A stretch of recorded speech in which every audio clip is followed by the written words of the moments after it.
out with a small plea for civility in our town meeting. We seem to have lost track of how to do that.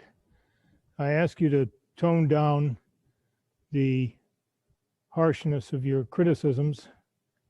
And I'm not trying to bar criticism. That's part of what town meeting's all about, but let's make it civil criticism, not harsh criticism. Thank you. We have a motion by Mr. Sandman, seconded by Ms. Benka, to advance Article 33 to be heard first thing this evening. The advisory committee would like the opportunity to explain a little more fully its role before we get to the articles in which its role is important. So we will have a motion to advance Article 33, and we're ready for the voting period. I remind you that only town meetings will vote, members will vote, and the voting period has commenced. Yes, if you're willing to advance Article 33. No, if you're not willing, and abstain if you abstain.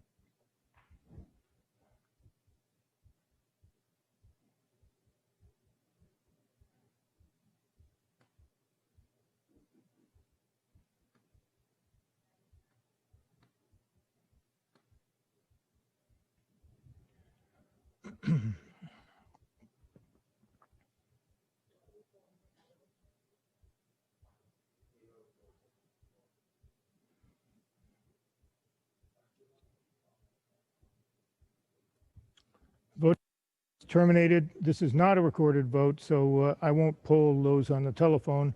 The count. 132 yes, 19 no, 9 abstentions. All right, the motion carries by a substantial majority. We turn now to Article 33. The main motion is on the gray supplement number 3. It's an resolution regarding the town school partnership, moved by Mr. Sandman, seconded by Mr. Van Scoyoc. The petitioners agree with the wording of this motion, and I call on Mr. Sandman.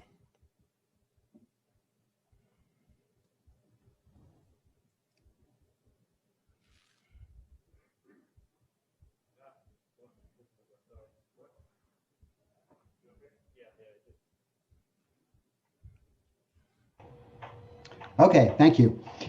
Mike Sandman, Advisory Committee Chair and Town Meeting Member of Precinct 3. In a moment, I'll be speaking for the Advisory Committee on Article 33, but right now I'm speaking for myself as Chair. Now is the winter of our discontent. It follows the spring, summer, and fall of our discontent. It's been a tough year. A vaccine is coming and a new president to inoculate us against rancor.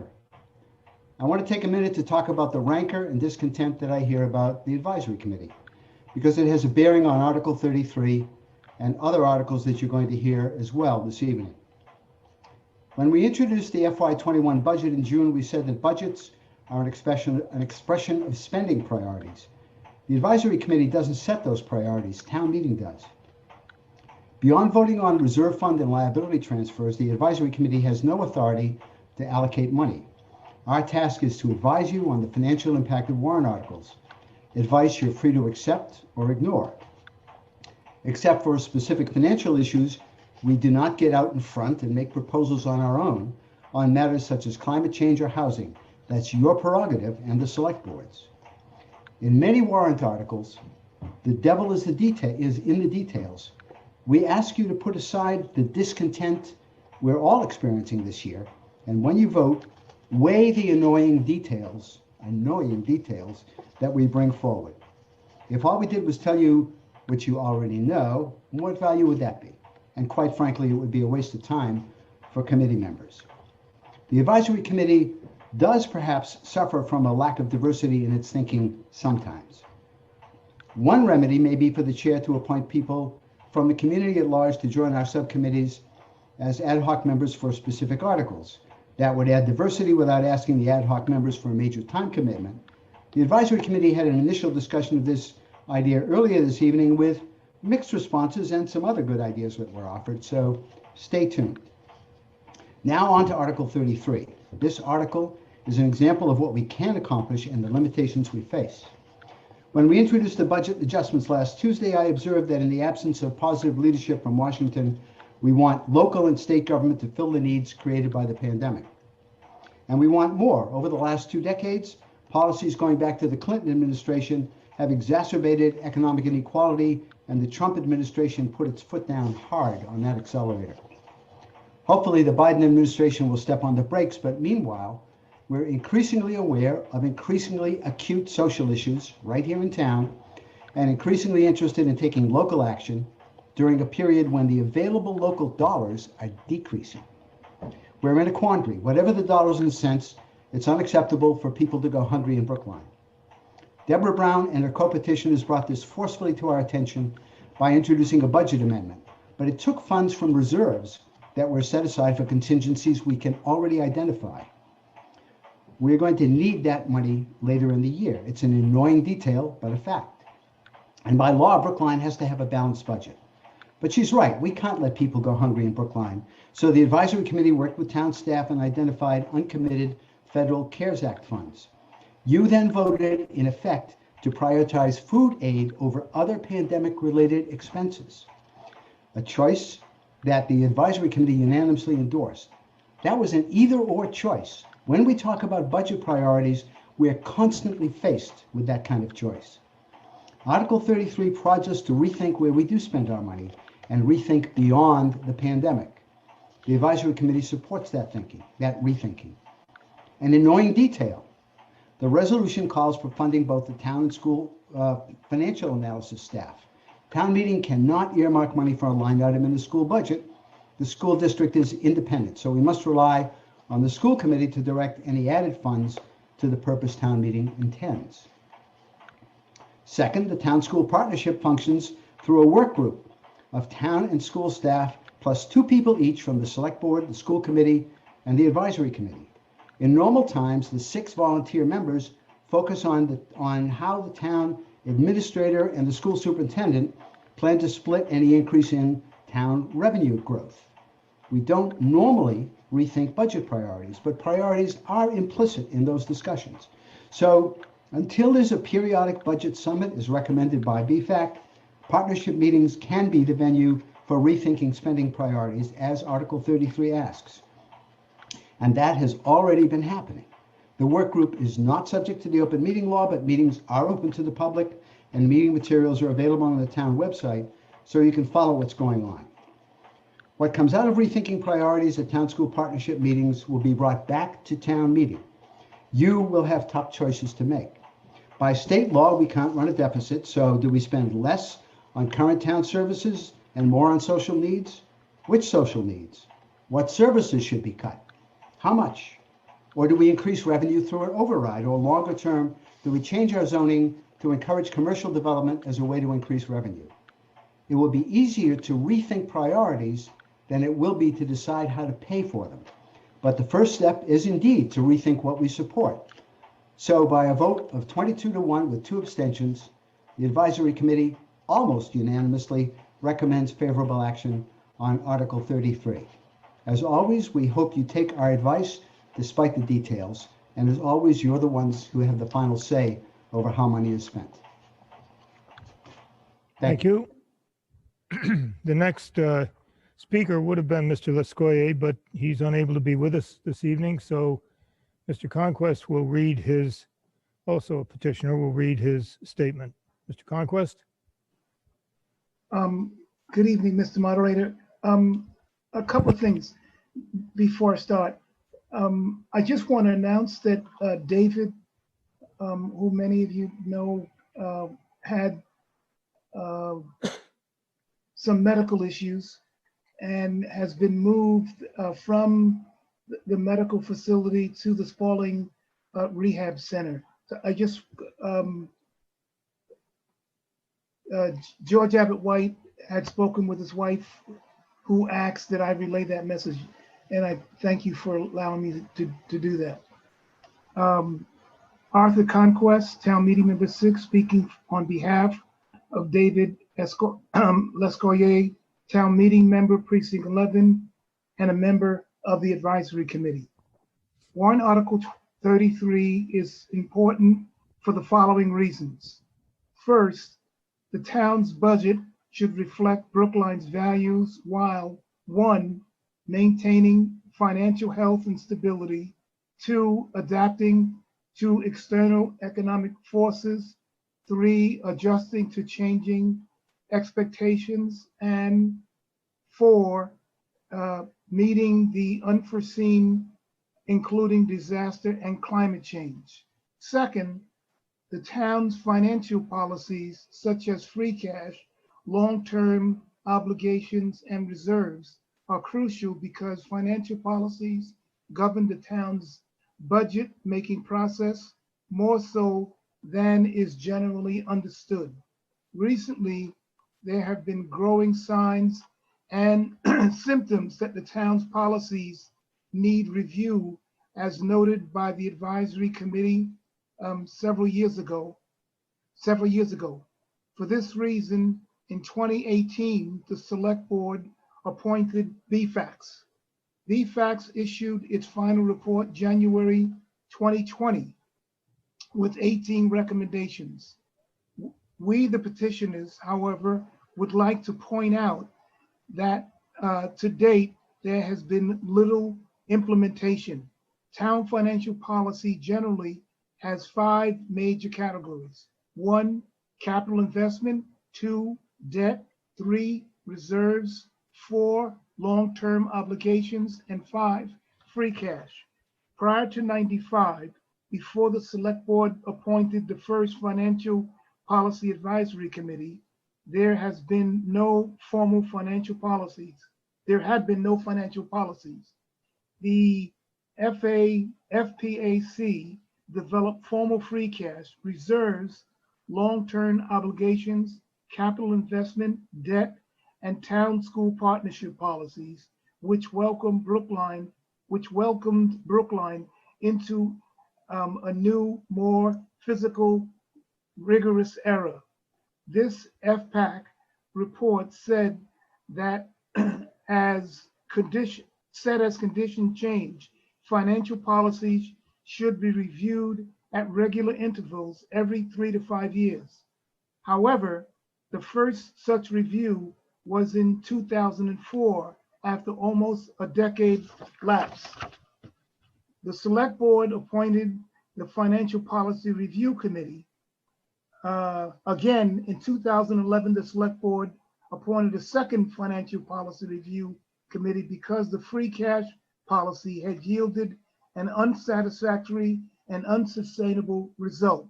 It took until 2018 to initiate a third review, again, because of emerging signs and symptoms and unforeseen conditions. Policies needed reevaluation. The Financial Policy Review Committee found growing deviations from benchmarks for reserves, free cash, debt, and capital investment. Now, with the convoy crisis, it has become even clearer that policies are not providing sufficiently adroit, flexible outcomes, particularly with respect to our vulnerable constituents. Brookline's rainy day fund has been trending downward. Unless the town acts, BFAC says our AAA rating could become at risk. There is no simple solution because financial policies interact in complex ways. However, free cash policy seems to be an important driver. The challenge is to understand all of the moving parts because change to one policy can ripple through to disrupt the whole structure. Here are the resolves. 1, consider BFAC's town school partnership recommendations the town school partnership is the only policy that hasn't changed since 1995. Scheduled BFACS budget summits. 3, evaluate in light of current circumstances the most recent 2011 Fiscal Policy Advisory Committee recommendations. 4, consider an enhanced free cash policy enabling greater ability to respond to emergencies and manage more adroitly needs of the vulnerable. 5, investigate participatory budgeting, which is common in other communities. 6, increase financial management and analytical staff for both the town and the school department. This is critical. Finally, warrant Article 33 seeks to bring the important role of Brookline's financial policies to the attention of town meeting, and it endorses urgent implementation of the BFACS recommendations. I'm sorry if I took longer than I should have, and I hope you support this measure. Thank you. Thank you, Mr. Conquest and Mr. Lescoyer. Mr. Van Scoyac. Yes, thank you very much. Article 33 is one of those that began with a citizen petition and then eventually took the form of the motion recommended for favorable action tonight by both the advisory committee and the select board. The motion proposed for favorable action can be found on page 1 of supplement number 3. For those consulting the online combined reports, it is on page 389. Article 33 is a non-binding resolution. It is an outgrowth of an initiative at the annual town meeting in June that sought substantive changes to the fiscal year 2021 budget. Article 33 calls for action in 3 broad areas. First, it urges the select board and the school committee to adopt certain changes regarding the town-school partnership. Second, it urges the select board to re-examine the so-called waterfall governing the allocation of free cash. And third, it urges the select board and town administrator to evaluate the possibility of creating a formal participatory budgeting process in Brookline. The select board looks forward to engaging a wider representation of stakeholders in the annual process of formulating and reviewing town and school budgets as called for in Article 33. As well, the select board has taken action, is taking action, and will continue to do so to examine budget priorities through an equity lens. We look forward to exploring the notion of creating a parallel participatory budgeting process such as exists in Cambridge and some other communities, whereby citizens in effect vote for their choices among an array of small-scale innovative programs and capital improvements. The board, by unanimous vote, urges favorable action on the advisory committee motion under Article 33. Thank you. That was Mr. Van Scoyac for the select board. He got away without announcing his name, but I would ask others, please, to commence your remarks with your name and precinct or status if you're an executive select board member or advisory committee member, to avoid my having to interrupt you and ask. Mr. Lepson.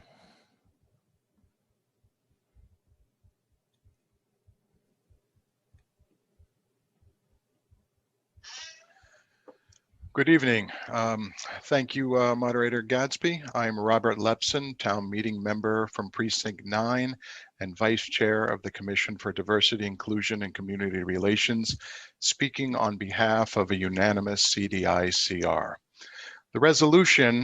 This resolution is about access, participation, inclusion, education, and transparency. For the vast majority of people in this town, including town meeting members, our budgetary process is far too exclusionary and downright mysterious. Yes, there are many hearings held by the advisory committee and their various subcommittees, as well as hearings held by the select board itself. And from those hearings and ongoing negotiations with various town departments, our budget is developed, amended, refined, and eventually voted on by town meeting. But really, how many of us are involved? And not just on a cursory level, but really involved. And how many residents have a good understanding of how this budgetary sausage is actually made? And how many of us have the time or interest to attend these myriad of hearings? How many are even aware that these hearings exist at all? As a result of how we do things here in town, well, what actually happens? What happens every single year? Well, not surprisingly, the same old stuff gets funded. Yes, maybe with a modest increase here or a decrease there, but let's ask ourselves to think carefully about our process and why it is what it is, and does it really need to be this way moving forward? Budgets are inherently political documents, and they speak volumes about priorities. And can any one of us truly state what our town's budgetary priorities actually are? How have they changed over the past few years? How have they changed over the past decade? What does our budget say about us as a town? What do we really stand for? Yes, 1 minute.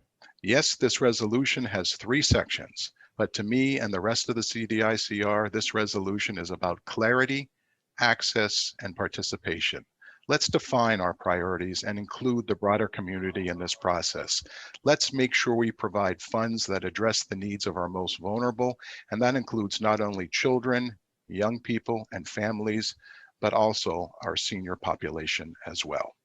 With all of this in mind, please join me and the rest of the CDICR who voted favorable action by a vote of 10 to 0 on what has become the main motion we are considering this evening.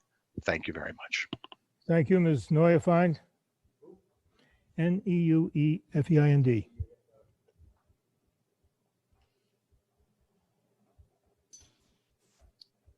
I'm going to yield my time. This is Bettina Neuefeind, Precinct 1 Town Meeting Member. She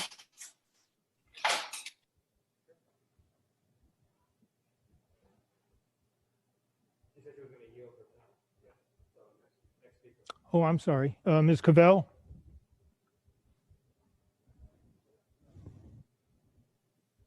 Thank you, Mr. Moderator. Kathleen Cavell, Precinct 1 Town Meeting Member. I may be alone in this, but I'm not sure if the petitioners support what is now the main motion, which I understand to be the third supplement. The advisory committee vote in the third supplement. Is that correct? A, Yes. is that the main motion? And B, how, I don't know how the petitioners or the diversity commission or anybody regards the advisory committee main motion at this point. I'd like to know. The main motion is on supplement number 3, pages 1 to 3. It is supported, it is the advisory committee's motion. It is supported by the select board, CDICR, and the petitioners. Thank you. Ms. Brown?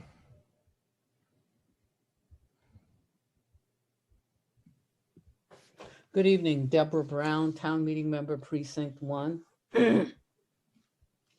And we do support AC's motion. I did want to say that this is one of those rare occurrences where Select Board, Advisory Committee, and petitioners ended up in the same place. And what drove that is that Warrant Article 33 proposes steps to support long-range financial planning practices in Brookline, including the incorporation of portions of Brookline's Fiscal Advisory Committee's report, also known as BFAC. BFAC asserts that inadequate control over expenditures is jeopardizing the town's ability to maintain, much less expand existing levels of municipal resources. Both BFAC and Warrant Article 33 call for long-term financial planning and forecasting as part of overall strategic planning and annual budgeting. The strategic budget would include the town refining its goals, then aligning resources and methodically plotting how the town reaches those goals. Though the town has a number of fiscal policies, there is no overarching policy that provides us with a real sense of where we're going or how we get there. Creating an overarching fiscal policy that aligns with a strategic planning process will enhance the town's ability to deliver services and manage its limited resources. Extremely important to me is how the town's current fiscal policies are generally silent concerning explicit budget equity and supporting vulnerable populations in times of extreme distress. It also doesn't do a particularly good job as a planning or operational tool, operational process in terms of engaging more people in the budget process. One minute. And so part of what this does is it's asking the town to, pardon the expression, bake in budget equity assumptions so that there's a holistic assessment of how equity is addressed at the town level and within department budgets. A robust budget equity process looks for opportunities to implement changes both in the short term and long term to help meet departmental and municipal equity goals. We've heard about participatory budgeting, and I dare say you're not going to get budget equity without greater participatory budgeting. And for those reasons, we believe that as we go through and we rethink how we go about the business of managing the town's resources, that we also need to, one, avail ourselves of a more robust and stringent strategic planning process. And within those processes and operational aspects, that we include budget equity and participatory budgeting. So, thank you. Thank you, Mr. Miller.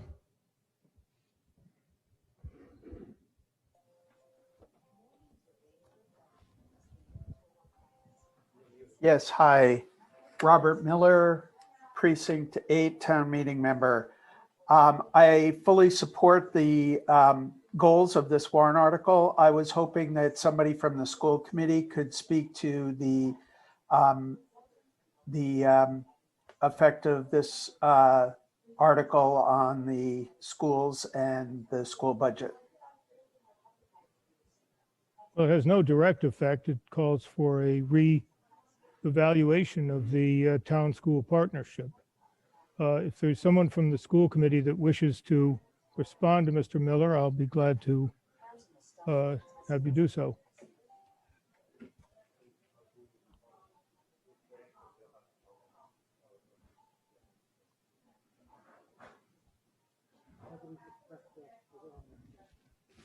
Well, no one has from the school committee has stepped up to bat here, so we will proceed to a vote on the main motion on the supplement number 3.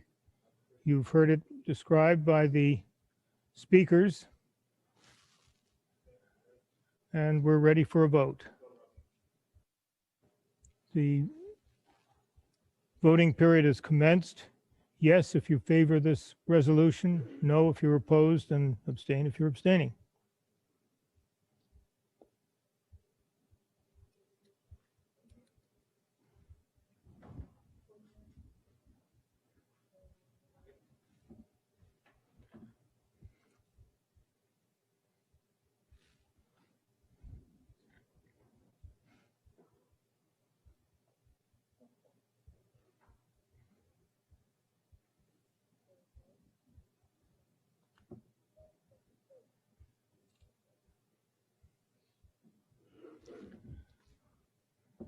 Voting period has lapsed. Mr.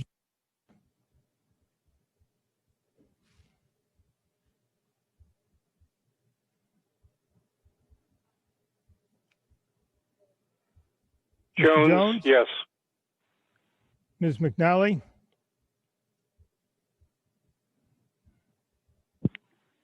McNally, yes. Mr. Dewart? Stewart, yes. An account, please. 212 yes, 8 abstentions.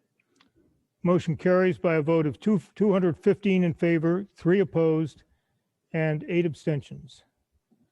We now turn to Article 28.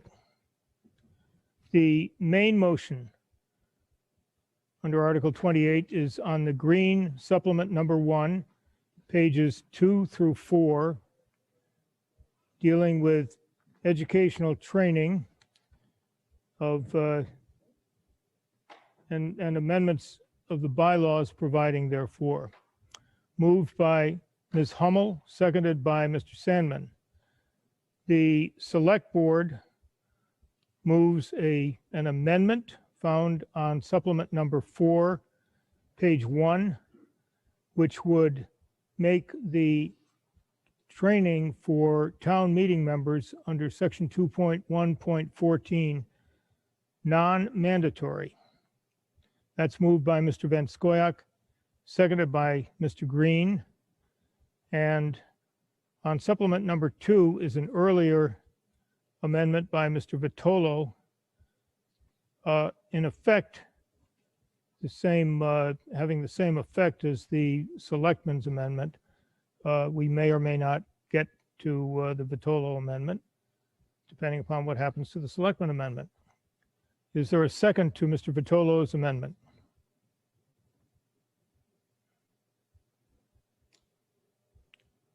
No motion should die for lack of a second. Seconded. It's been seconded. Ms. Hummel. Thank you, Mr. Moderator. Amy Hummel, Town Meeting Member Precinct 12, speaking for the Advisory Committee. Warrant Article 28 seeks to modify 2 current town bylaws that already address mandatory education and training by adding a fiscal education component to each. Specifically, the change would require elected officials and commission, committee, and board appointees whose decisions all have a financial impact on the town to attend fiscal education training within 6 months of being either elected or appointed, and at least every 3 years after that. To be clear, the warrant article, among others, impacts town meeting members, the select board, the school committee, and the advisory committee. Where did the idea come from? Well, feedback. The Brookline Fiscal Advisory Committee, which issued its comprehensive report late last winter, observed that the financial literacy varied widely among members of boards, committees, and commissions, and among elected officials. And they concluded that appointed and elected contributors should have a basic understanding of financial matters impacting the town. The advisory committee, who is putting this warrant article forward, heartily agrees. The training would be organized by the chair of the advisory committee with support from town staff and other individuals the chair enlists for assistance. The vision is that there would be a basic training completed either in person or virtually, and eventually additional courses will be developed for those who desire to know more. The training would be offered or available at least annually, and I stress the at least. There are no penalties for failing to comply with this mandatory training should the warrant article pass. Instead, the town clerk would post names of individuals who are in compliance and those who are not on the town website. The postings will be updated within 4 weeks of each training. The select board also has a motion. As you've heard, the advisory committee does not support. Its motion differs insofar as it would require the training be offered a minimum of twice a year, and that the names only of the individuals who had taken the training would be posted. But most significantly, I think that the training would be recommended only and not required.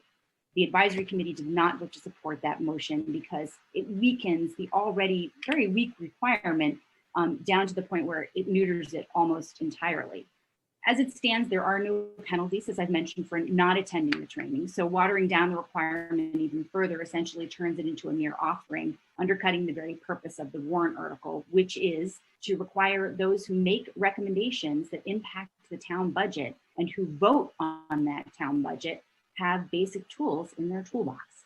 Much like an electrician should know how to flip a light, know how to turn on a light beyond just flipping the switch. So should elected and appointed officials who impact the town budget have some financial training. This is certainly true for town meeting, the town's legislative body, which has the power of the purse. So there is a nationwide call for better government, and we can model that. The committee has heard that the state and federal legislators aren't required to have basic literacy in budget matters, but that is not a practice that we should celebrate or model.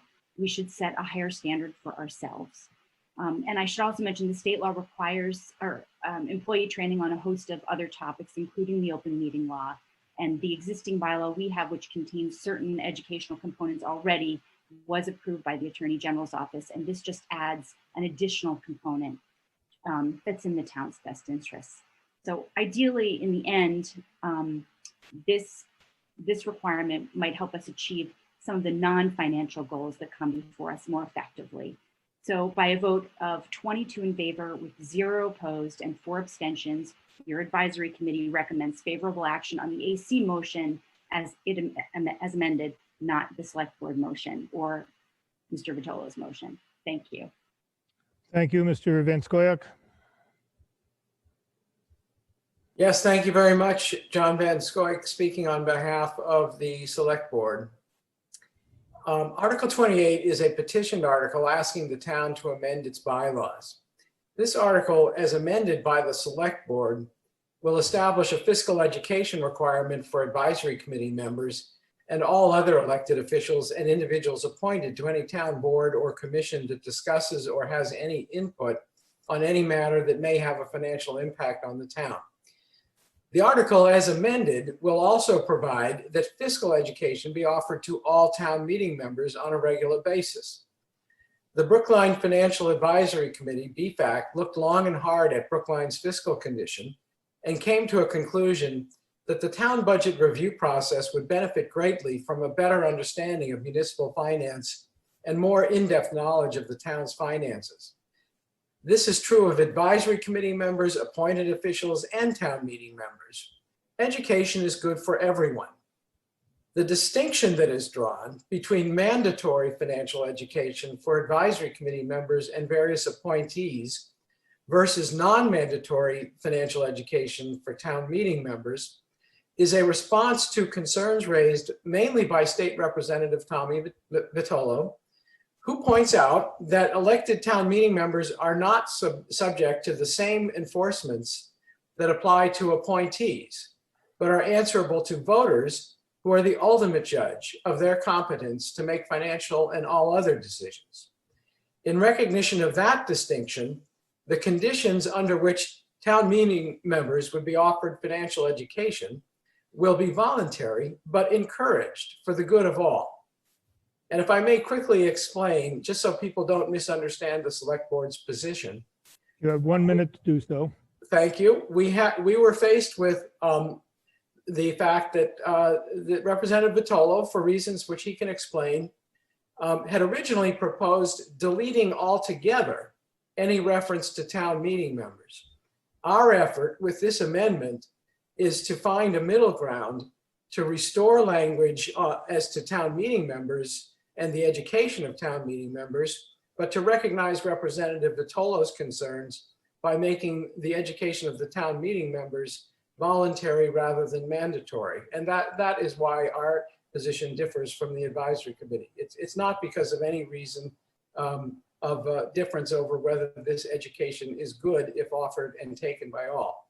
So a unanimous select board recommends favorable action on the motion as amended by the select board. Thank you, Mr. Toffel.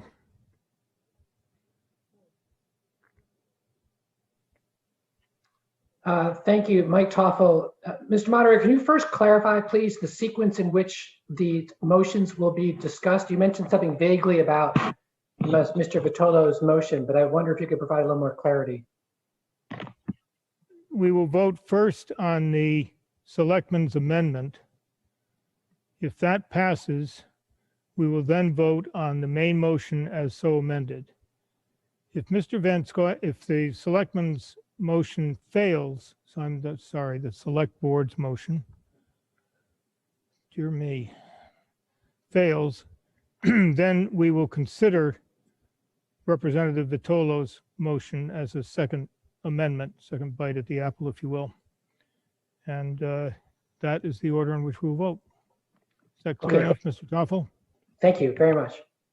So Mike Toffel, Precinct 8, speaking on behalf of in support of the advisory committee's revised motion, which I helped create, and against now both the select board's amendment and Tommy Vitolo's amendment. So I helped create this revised motion by the AC, and I'm proud to have done so. In Brookline, as we all know, education is a priority. This article, the original AC revised motion, stems from a recommendation of BFAC, the Brookline Fiscal Advisory Committee, on which I served. When I served there, I learned a ton about the town's budgeting and planning process, and we discovered a lot of great things that the town's doing well, but also lots of problems. Many of the arguments that we just heard for warrant article 33 actually speak to an increased desire to have town meeting be more involved in budgeting. Arthur Conquest and Deborah Brown spoke about participatory budgeting. Robert Lepson of CDICR spoke about more clarity, access, and participation in the budget. And Michael Salmon of Advisory spoke about the need to think about trade-offs. If town meeting members want to get more involved in the budget process, it's all the more reason to support this warrant article. We as town meeting members need a better understanding of the town budget process and financial matters.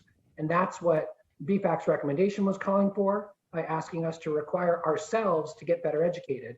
And that's what the original motion calls for. That is not what Tommy Vitolo or the select board's motions call for.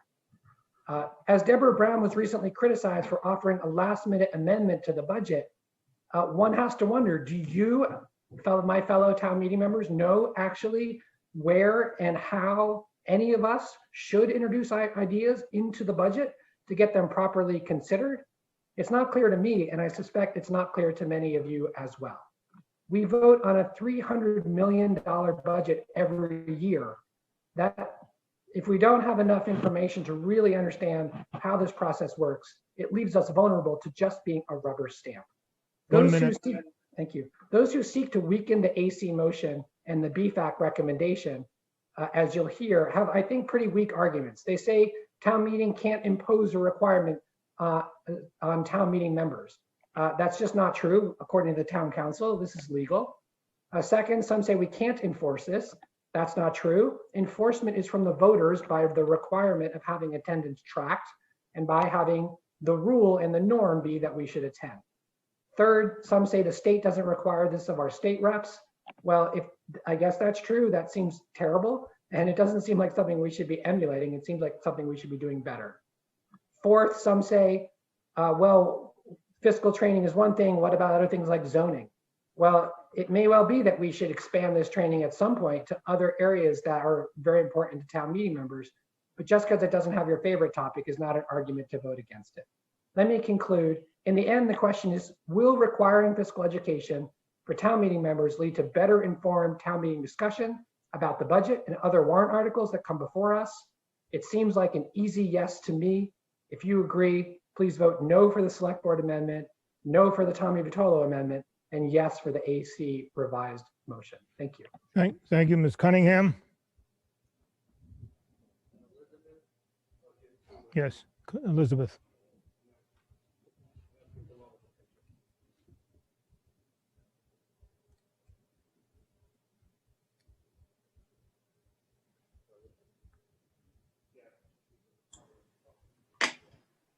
Hi, can everybody hear me?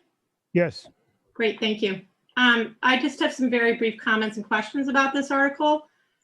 First of all, I'm concerned with the type of financial training that will be offered with these two requirements. I'd like to know if these proposed sessions on the finances of town and the impact of warrant articles will include looking at triple bottom line analysis, including profits, people, and the planet. More specifically, I'd like to know if it will include studying the cost to meet our obligations to reduce our carbon emissions by 50% within the next 10 years and preparing for massive climate mitigation, both efforts we know through scientific evidence that we must take. I'd also like to know if the training sessions will include measuring longer-term investments in the future of our town and life as we know it.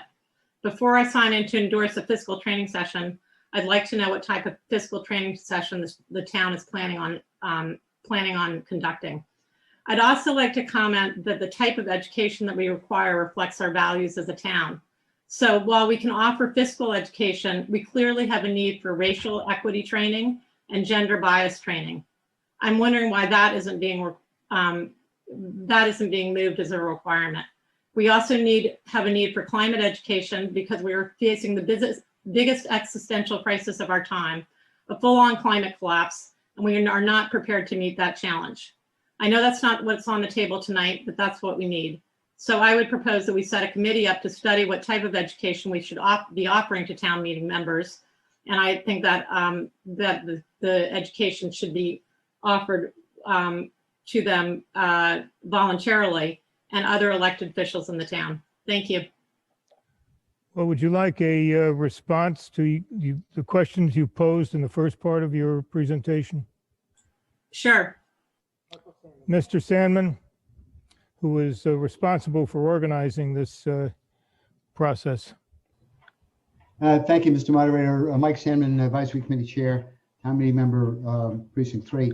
To Ms. Cunningham's comments about making sure that education includes something about the fiscal impact, the financial impact of dealing with climate change, the answer is yes, absolutely. That is, in fact, one of the advantages of getting everybody into a financial education program. And by the way, we're talking about like a 90-minute session or something of that sort. We're not talking about 2 weeks in classroom. Explaining to them that it will be necessary to reorder our priorities, something we just talked about, reorder our priorities, including reordering those priorities to deal with the costs of climate change and climate change mitigation. Thank you. Thank you, Ms. McClellan.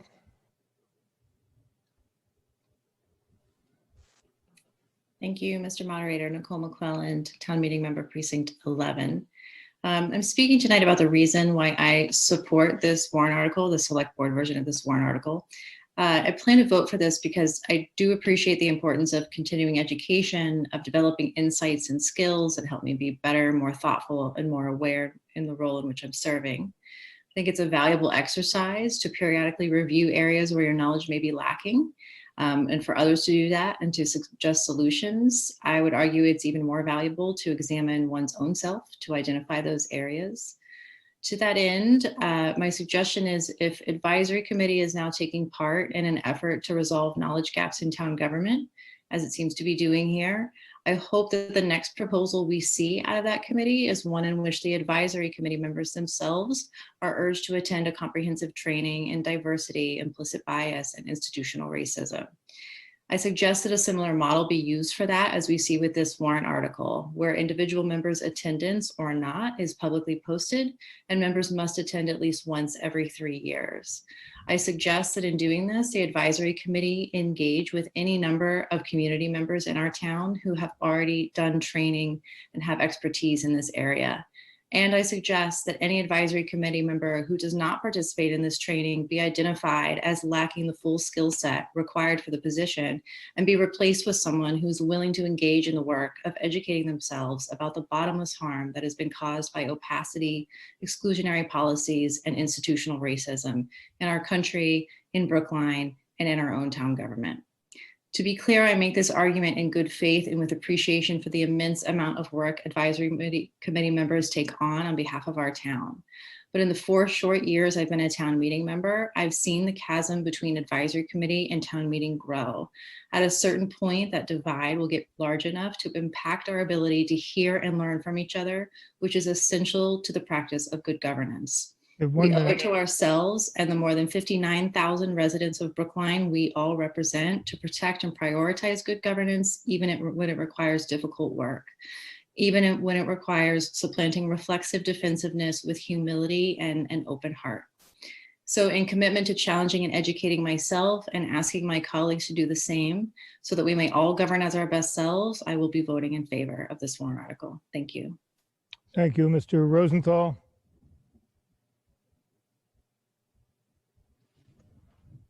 Thank you, Mr. Moderator. May I ask you a question? Is Mr. Vitolo going to speak? Because I'm a little perplexed about whether he's accepting the selectman substitute for his motion. Well, he's the next speaker, and I'll ask him if he wishes to speak, and he will presumably address whether he'll put forth his motion if the selectman's amendment fails. May I hear from him first without losing my place next? Sure. Thank you. Mr. Vitolo, I asked you this question this afternoon, and you were too busy on the Hill, I guess, to respond to it. But what is your position? It has been a busy time on the Hill. Thank you, Mr. Moderator. My name is Tommy Vitolo. I am a town meeting member at large. And my position is that a requirement without the ability to enforce that requirement is a request. It simply doesn't make sense. Look, you know, we should all brush our teeth. We could put it in a bylaw. There's no enforcement. It's just a good idea. That doesn't mean we ought to require it through legislation. And we've heard tonight conversation about a variety of other priorities. My good friend, Ms. McClellan, talked about racism and inclusion and being able to have those conversations, preserving the dignity of everyone involved. And my good friend, Ms. Cunningham, talked about climate change and that importance. We'll hear later tonight some conversations about zoning, the value of which is much greater in dollars than our town budget. We all come with different priorities, and we've been talking a lot over the past few town meetings about what our priorities are as a town. By setting up this first, by saying the most important thing is fiscal training, we are making it really clear where our priorities lie and where they don't.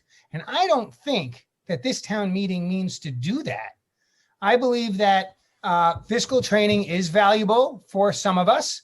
I believe other training is valuable for others of us. And town meeting members, we answer to the voters and only the voters. And therefore, it doesn't make any sense to require us to do anything. We're not even required to be here tonight, Mr. Moderator. 30 seconds.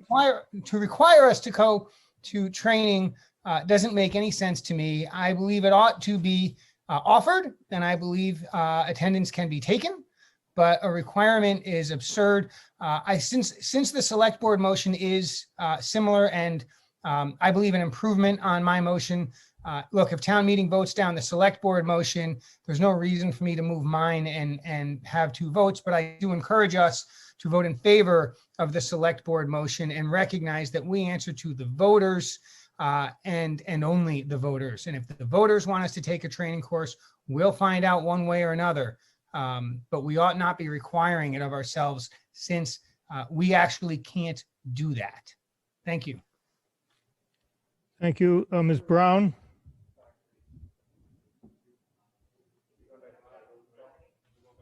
Oh, I'm sorry. Mr. Rosenthal is next. Yes. Thank you, Mr. Am I in? You're in. Yeah, thank you. Marty Rosenthal, Precinct 9 and Chair of PACS. I support Tommy's amendment if he made it, or else I guess the select boards, but also PACS regardless would recommend no action even if amended.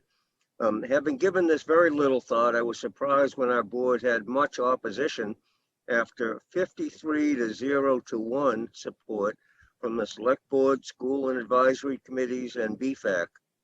We again feel, however, as I said on Monday, that this is another of Mencken's. There's always a well-known solution to every human problem, neat, plausible, and wrong. I'd go further as a KI graduate, and I'd say this very well-intentioned idea is basically Meshuggah, if you folks want to Google that. Our November 15th letter, also on brooklinepacs.org, summarized why. We agree with Tommy on town meeting members, but there's more. We would 100,000% support more but voluntary education of all officials, including town meeting members. But we don't see why it can't be, and actually far better be, in writing, by video, and maybe something interactive, like the kind of fun ethics site that some of you have been to. With complex fiscal issues, we're skeptical about the likely content and length. How much can one session cover, and especially, what will be the impact of that? Whatever are the specifics, why is this the main thing to add to open meeting law and conflicts. There's so many issues in town government. We've heard about some tonight. What's a police commissioner? What's a fire commissioner? What's CTOS? What's the best and least ad hominem use of the TMMA listserv? There's many others. And then first, requiring from many officials, mostly giving huge time and all but 5 unpaid who could teach this, like the advisory committee members, and then having them do it every 3 years, it really seems absurd. The select board calls this voluntary, maybe because there's no penalty, but shall is shall. So this smacks of well-intentioned big siblingism. My own personal life epiphany after a great Brookline education, which lacked critical thinking, however, was the Vietnam War, when I learned to question not just authority, but also experts, like our wonderful BFAC committee, which had experts. But I've in the past cited Halberstam's best and brightest for that. After the first cabinet meeting, LBJ rushed back to tell Sam Rayburn how brilliant they all were: McNamara, Bundy, Rusk, Rostow, Shriver, Moyers. And Rayburn replied, "Well, Lyndon, I'd feel a lot better if just one of them had run for sheriff once." So Well, finally, we Justice appreciate Brandeis. the history lesson, but you've run out of time, Mr. Rosenthal. I'm on my last sentence, if I could, Mr. Moderator. Go ahead. Justice Brandeis was quoted 2 weeks ago and also said this as to unfounded mandates: "We must be most on guard to protect our freedom when the government's purposes are beneficent. The greatest dangers lie in insidious encroachment by men of zeal, well-meaning, but without adequate understanding." Thank you, Mr. Moderator. Thank you, Ms. Brown.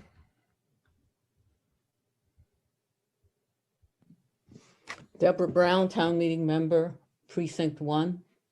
I am a supporter of fiscal education, support the warrant article.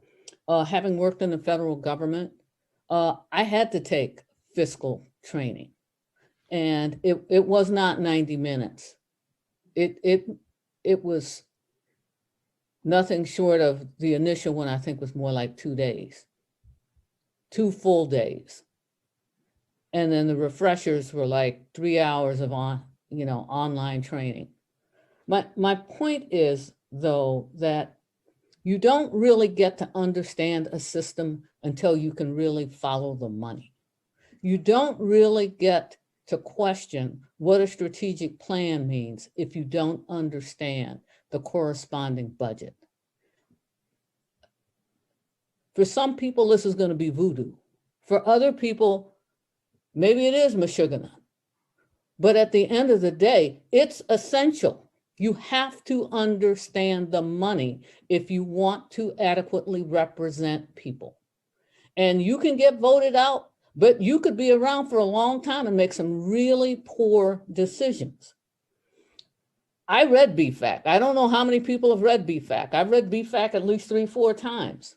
And one of the first things I noticed when I read BFAC was that it was silent on the issue of equity. That it really didn't ask the question, what does this mean to our most disadvantaged people? Well, I wasn't going to get there if I was, one, afraid to read the document, or I was not familiar with any of the terms. Who knows what the budget schedule is for this town? That's something else people need to get familiar with. The fact that we introduced a budget amendment to go after the reserve fund was not by happenstance. It was because a couple of us sat down and actually went through and figured out how to follow the money. 1 minute. So I'm a big proponent of training. I think it's essential. I think it would be a horrible mistake, nothing personal, Michael, to have this training done in-house. Trainers should do training. Not experts, but trainers should do training. And if we're only talking about 90 minutes, it's a waste of time. That's not even enough time to learn the language.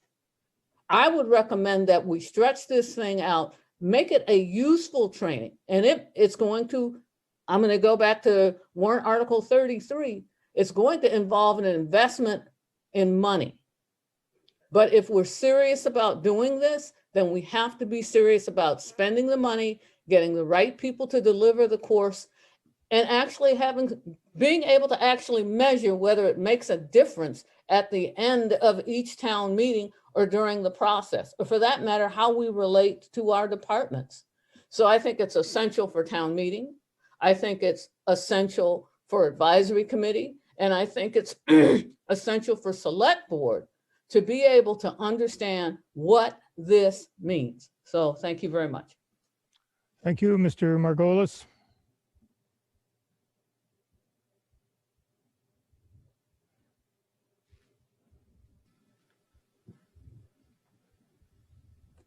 Thank you, Mr. Moderator. John Margolis, Precinct 7. Someday I'll get it right. If, in addition to the wisdom of Mr. Patolo and Mr. Rosenthal, I would only add that if we're going to make public shaming our method of disciplining recalcitrant town meeting members and perhaps members of the advisory committee, we should go whole hog and let's bring back the pillory. More seriously, as the old saying goes, you get more flies with honey than you do with vinegar. Offering education, making it attractive will be effective.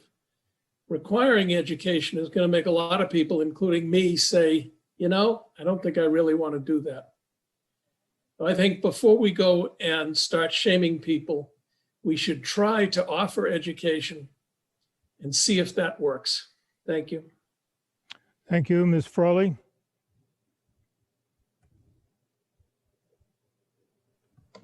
Thank you. Regina Frawley from Precinct 16.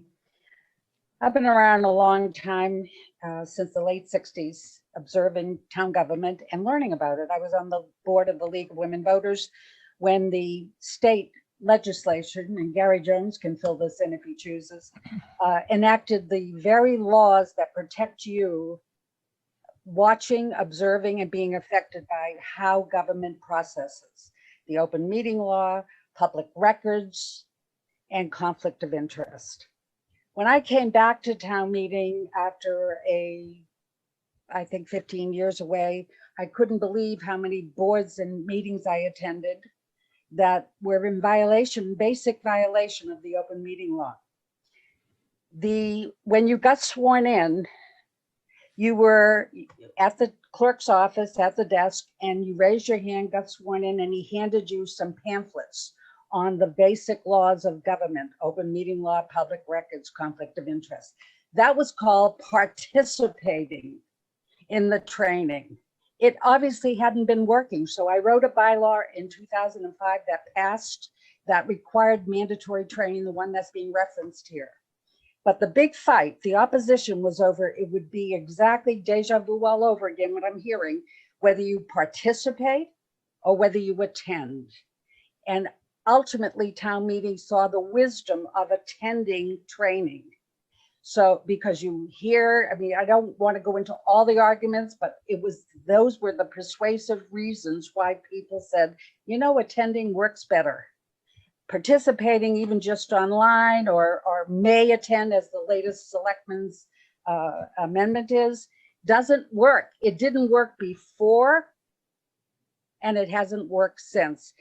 I've heard several times since I've been back the last 20 years, well, it's better to ask for forgiveness than permission. That's what I was hearing in the early 2000s when people were violating. Oh, you catch me if you can. I caught you. Oh, sorry, please forgive us. That's not how government's supposed to work. It's not accountable. It is not transparent, and it's not participatory or equal. Thank you. Please vote for the attendance and not the latest version of the selectmen's. Thank you. Before we go on, and before I forget to do so, my apologies to all of you for the number of times that I've misnamed the select board. I've got a lot to do up here, and that's not a very good excuse, but I've been calling them something else for 3 decades or 5 decades of being in town meeting, and I ask your indulgence, but there's no reason you should grant it to me. I'll try my best. Mr. Levy?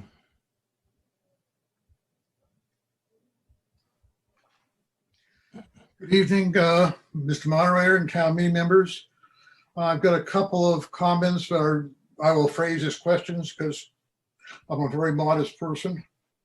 My observation, having spent a lot of time on the advisory committee back in the last millennium, is that there's a lot to learn about town finance. It isn't the same as corporate finance. It isn't the same as personal finance. So I think training is a wonderful idea and should certainly be encouraged. Excuse me. On the other hand, I also know that training can be teaching basic principles that everybody agrees on, or it can be expressing somebody's personal views or some institution's view of what's good and bad and what's good finance and bad finance. And I'd like to know whether the intention is to teach the town administrators, selectmen's line of what's important, or to have room in the training for people to say, you know, think about this. Is this a better way to do it? Or ask why should it be done this way rather than some other way? And that doesn't go to the question of whether this should pass, but I think it certainly goes to the question of how it should be implemented. Because I certainly don't want to see us turning out many BFACS members who don't have the chance to think for themselves and to ask questions and to present different points of view, which are certainly necessary in any budget discussion. And the verities, one person's verities of budget are not somebody else's verities. So thank you for your time, and I appreciate the chance to speak. Mr. Sandman, would you like to respond to Mr. Levy's question? Yes, thank you. The question is, what are we going to teach? And I think perhaps the best way to answer that is that the Association of Town Finance Committees, which is associated with the Massachusetts Municipal Association, has course material that it delivers to people on advisory committees and town finance committees. And that's probably the most direct thing that we would adapt for Brookline's purposes.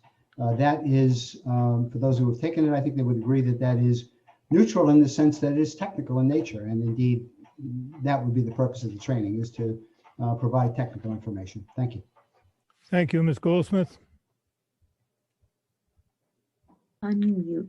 Hi, Jennifer Goldsmith, Precinct 11, and thank you for allowing me to speak. I always ask myself, do I have something really to add? And there's so much agreement on this that I'm a little cautious, but I do want to say a few things because I think that I want to speak in support of the mandatory training. And I guess one thing that comes to mind for me is when you look at a Picasso painting from his later periods and they look really abstract, you sort of think, oh, that looks great, but did he know how to paint? And you sort of look back at his original work and you see, boy, he was a really proficient painter before he decided how to think more broadly. And I feel the same way about budgets. Now, I'm a little quirky about budgets because I do trainings like this for boards a lot, but I feel like all of us, as a requirement of being elected, really need to establish a toolkit of what does it mean to be responsible as a representative. And I think if we asked ourselves that, we'd probably have a range of different questions. To me, it means financial and policy knowledge. It means an understanding of factors of equity in town. It means being accessible to our constituents. We don't make it a requirement to have an email address, but I kind of think we should, because how do we think our constituents actually are accessing us? You know, the geek in me says, why don't we do a survey and really see what we collectively think it means to be a town meeting member? What are the skills required? And think about all of those. But at a baseline, our most important job is approving an annual budget. And if we don't have a common shared vocabulary and toolkit to do that, we're really misserving our constituents. And if they're trusting us to be able to do that in a uniform way, that's what we need to offer them. There is a lot of subjectivity in how you teach people about budgets, but there are also some basic building blocks. You need to know what revenues and expenses are. Maybe you need to know what a statement of profit and loss is, or how capital finance or debt analysis works. But there are some really basic things that I think it's a lot to assume that we have a collective and shared understanding of. Once we have a shared vocabulary, we can diverge from that. And I'll give you a very specific example. My work at Brigham and Women's, many times when we're making program changes, we do a return on investment analysis. And of course, the return on investment is going to be more lucrative for patients who have better insurance coverage, live in richer areas, bring in more complicated cases. So by definition, when you do something return on investment in one setting, you're misserving another. There's an equity imbalance implicit, and we talk about that explicitly now. That doesn't mean we don't use budgets and don't use those tools. It means we have a shared and common understanding of those tools so that we can ask an equity question. So I hope others share my belief that a shared toolkit is a requisite for who we are as town meeting members. And if we can't at least agree that we need to have a common toolkit and vocabulary, I'm not really sure that we're unified as representatives for our constituents. So thanks very much.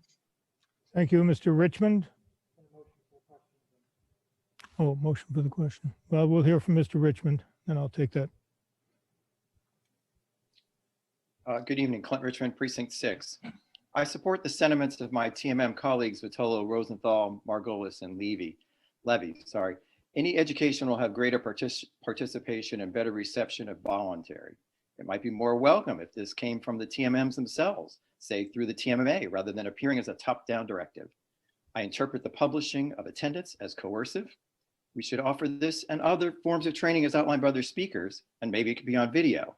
However, we should first develop the courses and gather feedback on their effectiveness from attendees. It seems presumptive to suggest that training be mandatory and put into our bylaws before the courses exist or benefits are evaluated. We need a town process that is welcoming, more supportive, and cooperative, rather than placing all the burden on the individual, starting with the TMMs. The model is representatives as experts, which I don't think is even achievable. Sometimes all we need to do is engage and listen to our constituents. Furthermore, we are adding so much complexity to our town government that I suggest that it will in itself discourage participation and support those who want us to become a city. I oppose both the AC motion and the SB motion and urge you to join me. Thank you. Thank you. There's been a motion for the question. I have the following people signed up to speak: Mr. Sandman, Mr. Yassin, Ms. Lula, Ms. Susan Daly, Mr. Gordon, Ms. Frawley, and Ms. Vogt. This is a motion to terminate the debate. If it's successful, 2/3 vote, you will not hear from those potential speakers. The voting period has commenced. Yes, if you're in favor of terminating debate. No, if you're opposed. And abstain if you're abstaining. Requires a 2/3 vote.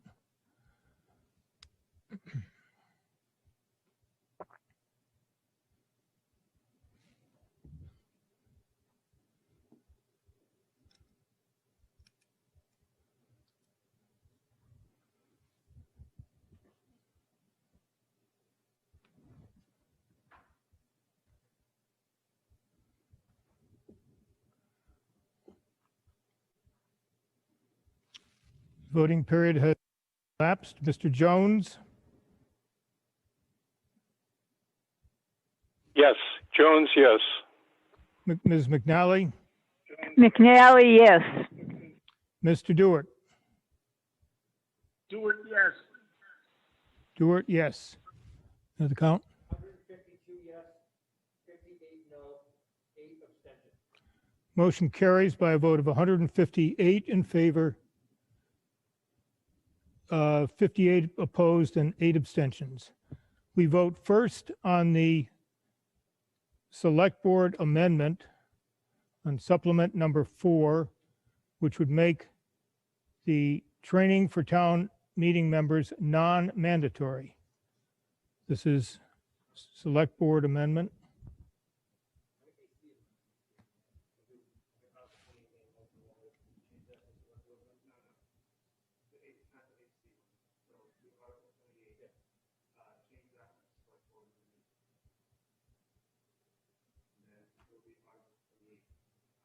Main motion.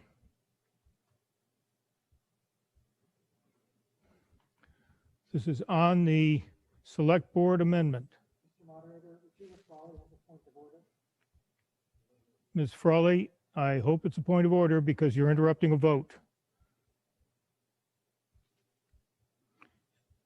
And a correction of anything that's been said tonight is not a point of order, but what have you. What you just gave as an instruction is inaccurate.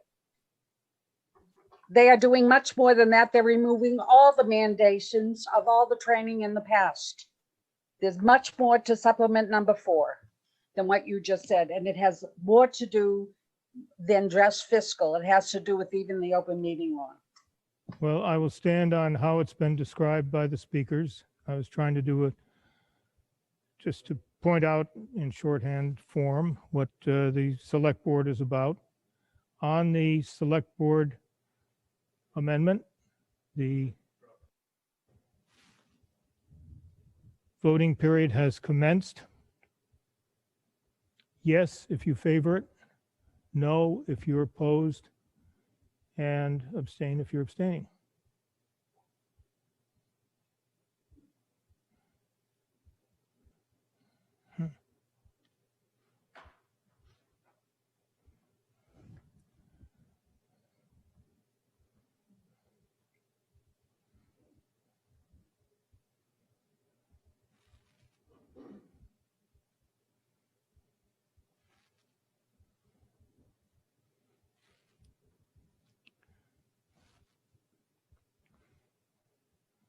Voting period elapsed. Mr. Jones,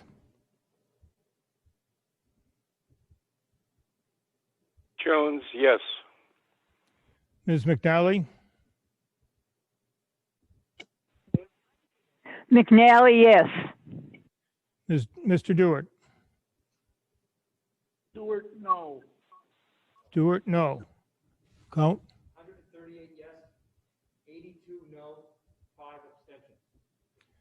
Motion carries by a vote of 140 in favor, 83 opposed, and 5 abstentions.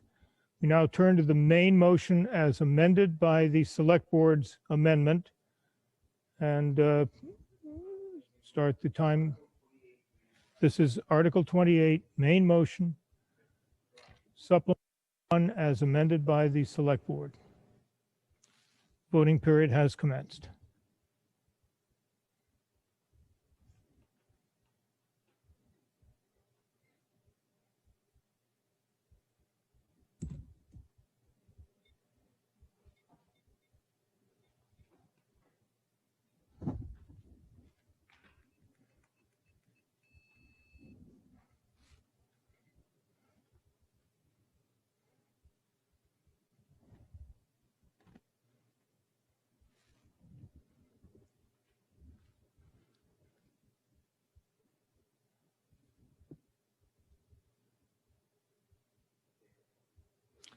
Voting period has elapsed. Mr. Jones, Jones, no. Jones, no. Ms. McNally, Yes, McNally, yes. Mr. Dewart, Stewart, yes. count please. 180 yes, 39 no, 8 abstentions.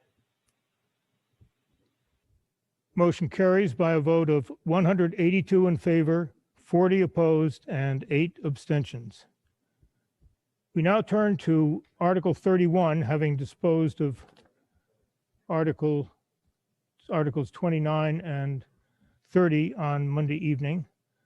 The motion before you is at the top of page 31-2, moved by Ms. Ashkenazi, seconded by Mr. Ananian, to amend the Article 3.1 of the town bylaws to provide that so the select board may not expend town funds for a purpose for which town meeting via condition of appropriation has expressly barred. I advise you that this is a motion of doubtful legality, which doesn't mean you don't get to vote on it. It's the advice of town council is that for reasons that you will undoubtedly hear during the presentations, has legal issues and is therefore what we label in the parliamentary world as a motion of doubtful legality. I call on, it's the first speaker and presenter is Ms. Ashkenazi. Thank you. Am I unmuted? Yes, you're fine. Miriam Ashkenazi, Town Meeting Member, Precinct 13, speaking in favor of warrant Article 31, for which I am one of the petitioners, and I urge you to vote favorable action. During our last town meeting, we voted on a budget amendment to defund any further legal appeals and prevent any further taxpayer money from being spent on the litigation in regards to the case of firefighter Gerald Alston. At the time of the vote, the question of its effectiveness was raised, specifically as it relates to vague wording in a town bylaw and the executive branch's discretion on spending and town meeting's control of such spending as it relates to that litigation, as it relates to litigation. This warrant article clarifies the language in the aforementioned bylaw to make it clear that the legislative branch of Brookline Town Meeting, the legislative branch of Brookline, which is town meeting, has not given up its authority over budget issues or its ability to amend town bylaws just because they relate to litigation. I refer you to our vote during this town meeting, Article 21, about non-disclosure agreements. Town meeting does have a say here, and this warrant article amends the current wording of the bylaw to make that clear. We are not here to relitigate our June vote. Town meeting spoke. That is not what we are debating here today. Today, we are discussing the role of town meeting to legislate and its ethical obligation and oversight of the executive branch of Brookline's town government. Warrant Article 31 is about far more than any single budget motion. It is fundamentally about clarifying that town meeting and only town meeting grants the select board authority over the town budget, and that as the legislative branch, town meeting has a moral duty to hold the executive branch accountable to the community. To put it bluntly, town meeting took a vote. The select board did not like the result of the vote, and they are using this bylaw to circumvent the express wishes of town meeting. On July 14, 2020, the chair of the select board made the following statement, and I quote, "The select board voted by a vote of 3-2 to continue the appeal of the Civil Service Commission decision in the Alston case. We believe the town meeting's amendment to deny funding for this appeal is invalid. It exceeded its authority, and we will continue with this case in the normal course.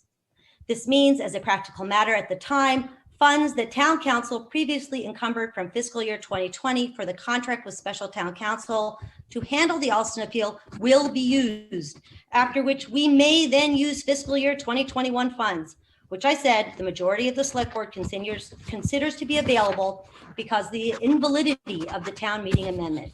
Feel free to watch the video yourself. It's available on YouTube.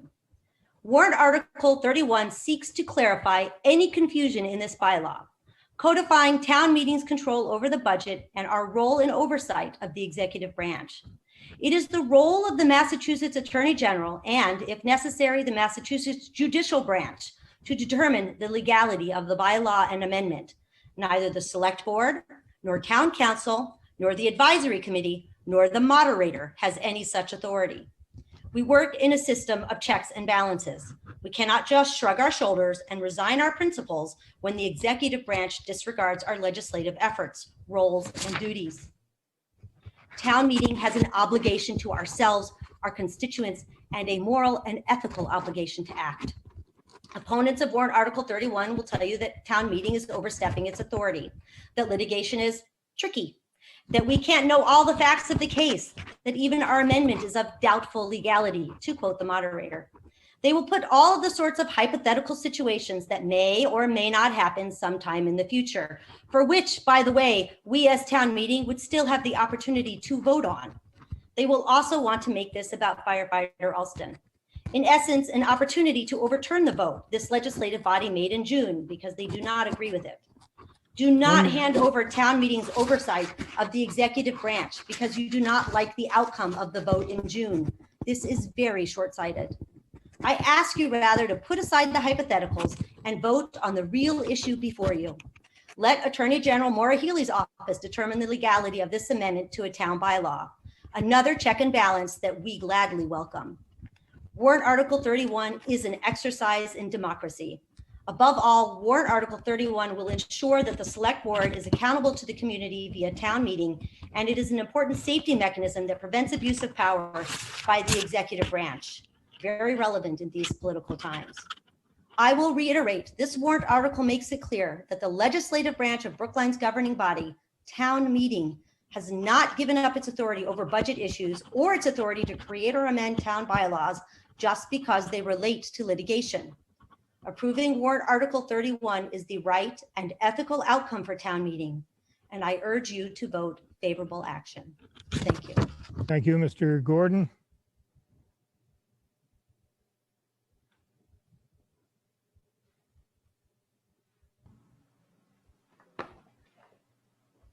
Thank you, Mr. Moderator. Neil Gordon, Precinct 1 Town Meeting Member, speaking for Unanimous Advisory Committee. The heart of petitioner's argument is that we are the town's legislature and that we both can and should control spending in matters concerning litigation. In petitioner's words, if it's true that town meeting has conveyed the authority to litigate, town meeting can take it back. Petitioner's argument ignores the reality that the state, in numerous statutes, placed the authority for litigation in the hands of the Select Board. It's black letter law supported by case law. More specifically, the Select Board's authority to litigate is grounded in a number of laws that explicitly confer authority upon the Select Board to perform certain acts, such as hiring and firing civil service employees and settling tort claims against the town. State law aside, Ann Weaver, a petitioner of Article 31, recently wrote, I quote, "The purpose of this warrant article is to make it absolutely clear that the Select Board needs town meeting approval before using town money to litigate any cases," adding, "Frivolous spending of town money on lawsuits benefiting individual town administrators needs to stop immediately." The last comment, notwithstanding the town's unambiguous obligation to defend and indemnify its officials and its employees. As town meeting members and as members of boards, committees, and commissions, our protection from litigation should not be subject to the ideological whims of the mere majority of our colleagues who may happen to disagree with us. In any case, how would it work? We're unable to be fully informed in matters of litigation. Many of the important details of a case are, of necessity, protected under the confidentiality of Select Board executive session, an option not available here. We could rarely, if ever, make an informed, let alone timely decision. Lastly, and contrary to petitioner's foundational argument, our so-called power of the purse is actually quite limited. We're obligated by state law and common sense to fund certain activities.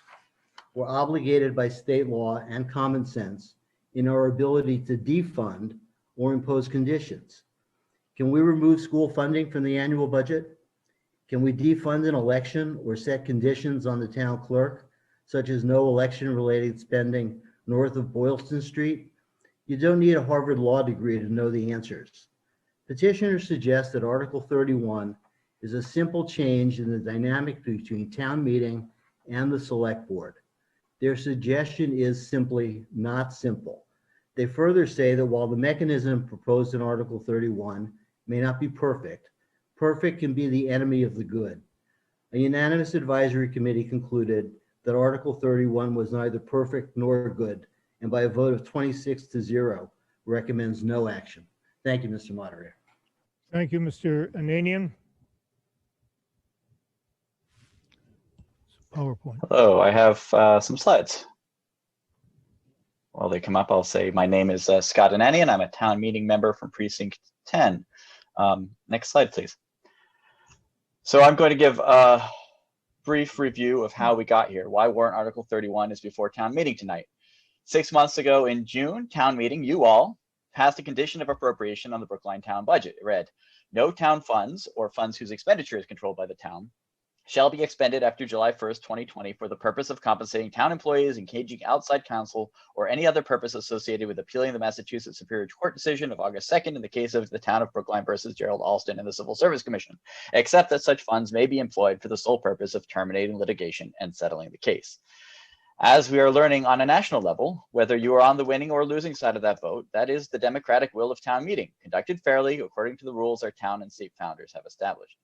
However, 14 days after the close of town meeting, the select board announced at their public hearing that they would disregard this action of town meeting.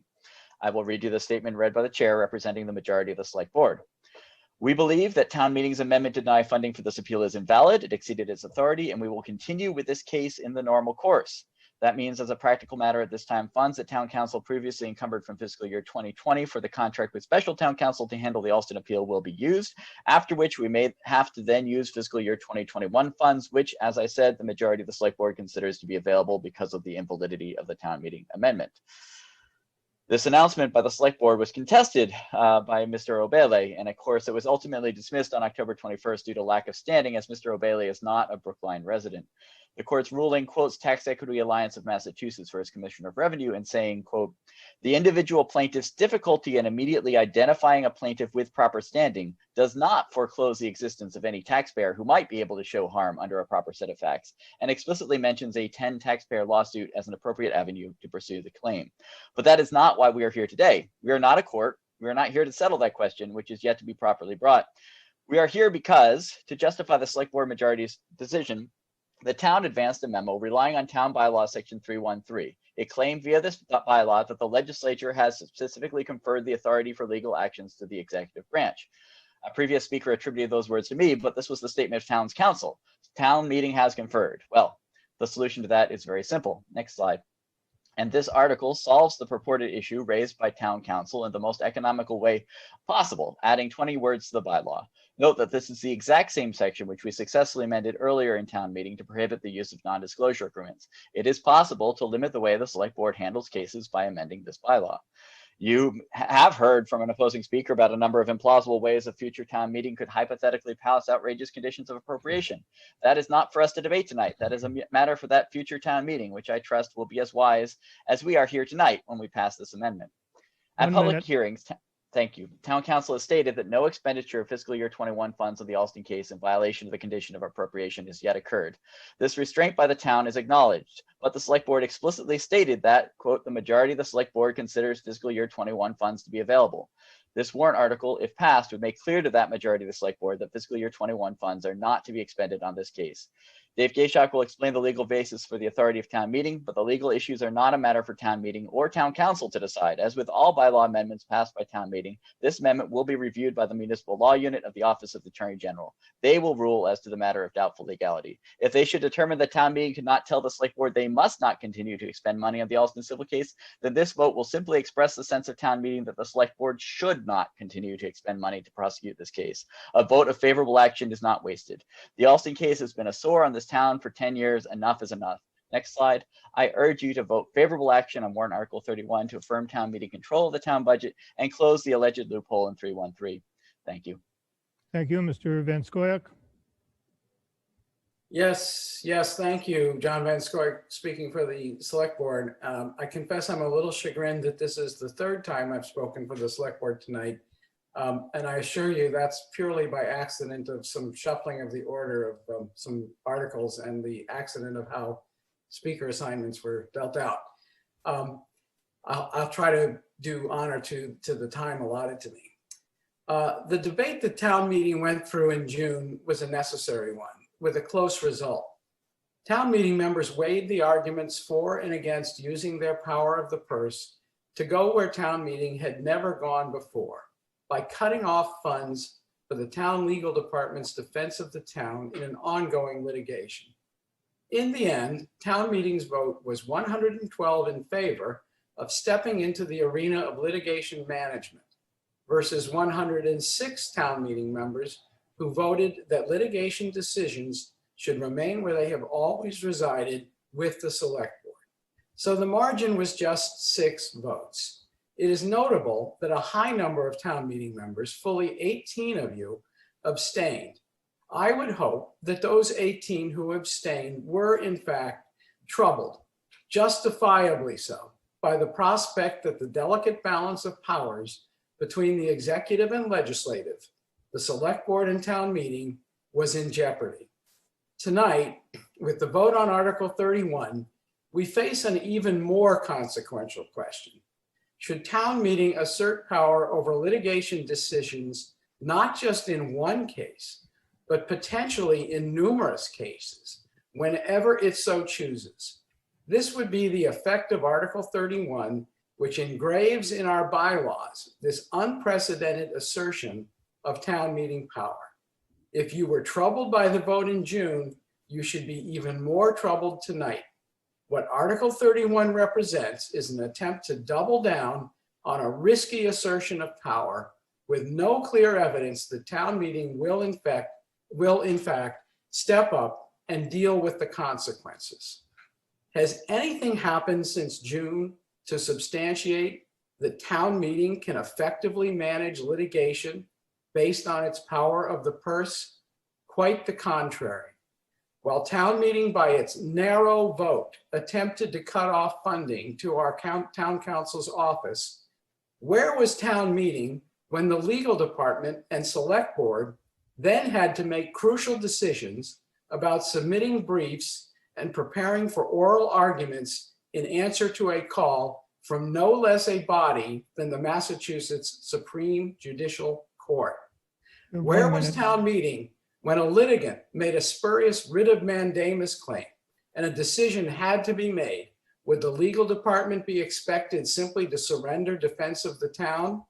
Might future town meetings make questionable assertions of powers while simultaneously choking off funding for legal challenges to those assertions of powers? I'm sorry, but it is simply not good enough that some town meeting members disagree with a particular litigation strategy. Those who assume the power over a particular case can't just abdicate when their actions require taking the next step and the next step after that.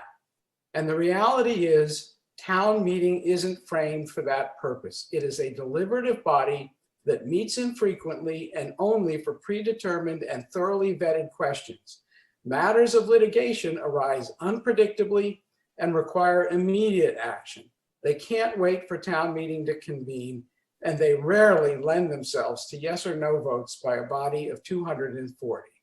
You don't need a law degree to decide the fate of Article 31. You just need to listen to your mind and your gut and trust your lessons, the lessons of your experience. The town meeting has never been the place to manage litigation.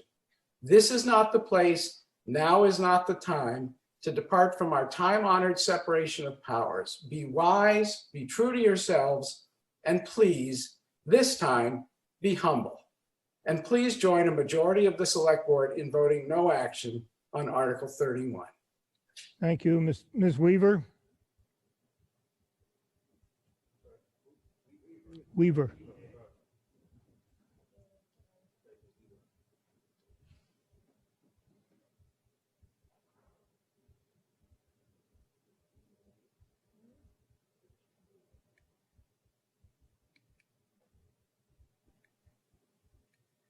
Hi, Ann Weaver, town meeting member, precinct 11. I'm not going to address Mr. Gordon's remarks about me specifically. Instead, I would hope that you would listen to my statement tonight instead of referring to Mr. Gordon's memory of old Facebook conversations. I decided to run for town meeting in June of this year for 2 reasons. The first reason is because I'm concerned about the treatment of people of color in Brookline. We are a town of caring and generous people, but it's become increasingly evident to me that our institutions are far less benign. To give just one example, a discrimination complaint has never been sustained in the town of Brookline. Never. Does anyone actually think that discrimination has never occurred in Brookline?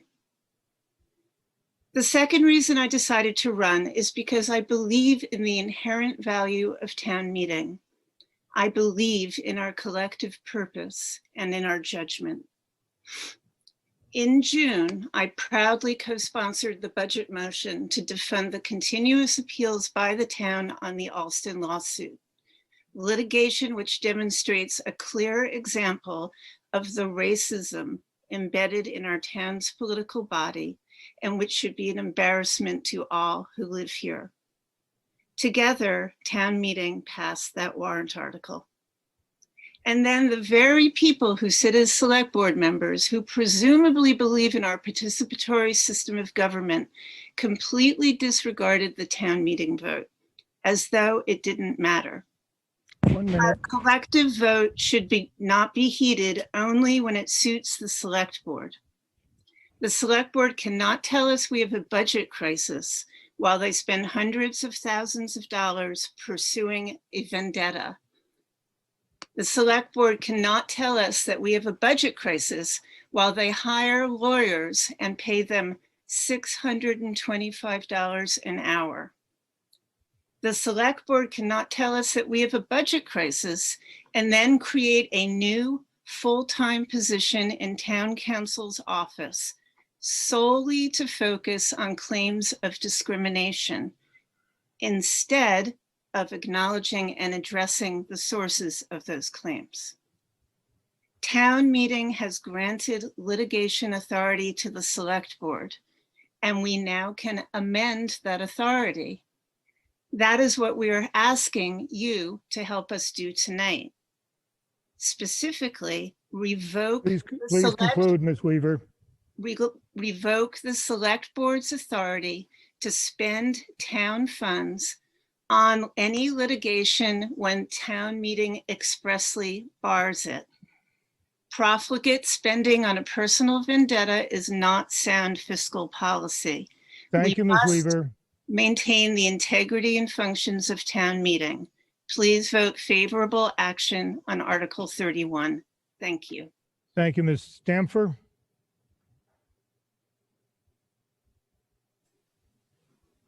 Thank you, Mr. Moderator. Claire Stamford, Precinct 5, member of the Advisory Committee and speaking for myself.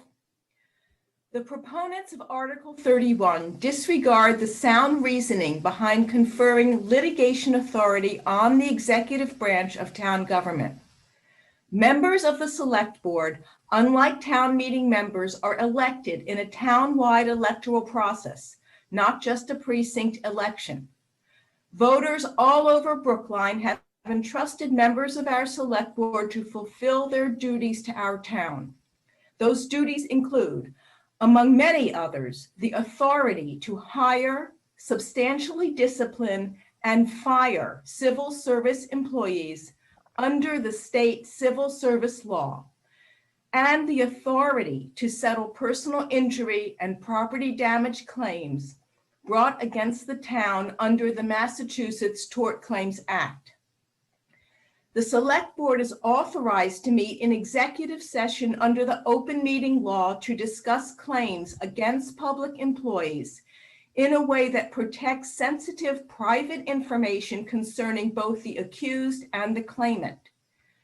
The Select Board can also meet in executive session to discuss litigation strategy, which is necessary to protect the town's litigation posture. Defunding litigation brought by or defended by the Select Board, or compelling or prohibiting settlements would prevent or interfere with the Select Board's ability to fully carry out these duties. This is why Town Council has said that implementation of this article would in some cases be unlawful. We town meeting members do not have access to information that can only be presented in executive session to protect the privacy of both accuser and accused. And we cannot know how such information may support or detract from a particular litigation position. We also do not have access to the advice provided in executive session by litigation counsel. Do we really think that we can know who the town should defend and who it should not defend based only on what we read in public and social media and hear on the town grapevine. 30 I seconds. do not think that I can. Voters in townwide elections have elected our select board and entrusted them with making sound decisions on behalf of the town. They are the part of the town who have access to all the facts of a case.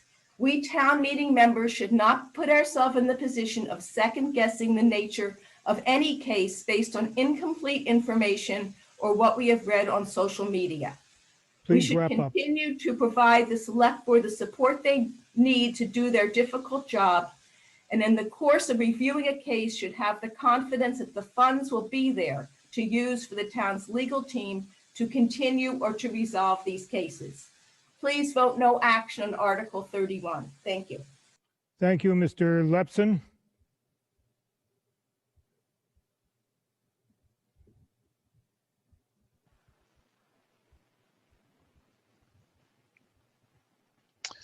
Okay, good evening. Thank you, Moderator Gatsby. I'm Robert Lepson, town meeting member from Precinct 9, Vice Chair of the Commission for Diversity, Inclusion, and Community Relations, speaking on behalf of the Commission who voted favorable action on warrant Article 31, 10-1 to 0. Article 31, what is this article really about? Is this article about Gerald Alston and what our town has done to him since 2010? Is this article about Paul Pender, who was the person who left the offensive and racist message on Mr. Alston's voicemail? Is this article about the select board's decisions and votes, including the vote to fire Mr. Alston and including the votes to continue to appeal decisions that the town has lost in various courts of law? Is this article about town meeting's apology that we made to Mr. Alston during the spring of 2019? Is this article about finding a way for us as a town to finally move on from this incredibly fractious litigation that taxpayers have been funding for way too long? Is this article about doing what's right? Is this article about justice? For me, the answer is clearly yes to all of these questions, but actually this warrant article is about something even larger, something with implications that go beyond this specific case. This warrant article is about whether or not town meeting has the legal right to determine how town funds are spent, even for matters of litigation as outlined by Town Bylaw 3.1.3, litigation and claims. During the spring town meeting, we passed warrant Article 19 by a vote, as we know, of 112 to 106 to 18. In response, the select board indicated they had no intention of abiding by town meeting's vote, citing bylaw 3.13 as evidence that only the select board itself could determine how and when to litigate on behalf of the town, and that the town meeting simply did not have the power or legal authority that could supersede 3.1.3 as it was written at the time. In response to this claim, the petitioner sought to clarify the bylaw by simply inserting language in a new paragraph B, which states, "The select board may not expend town funds for a purpose which town meeting, by a condition of appropriation, has expressly barred." So if we as town meeting vote to pass Article 31 this evening, then it would appear to me that the select board would no longer be able to cite 3.1.3 as evidence that town meeting does not have the, power to prevent the select board from using town resources for continuing litigation, as long as town meeting has expressly barred that specific spending, as was done this past June with warrant Article 19.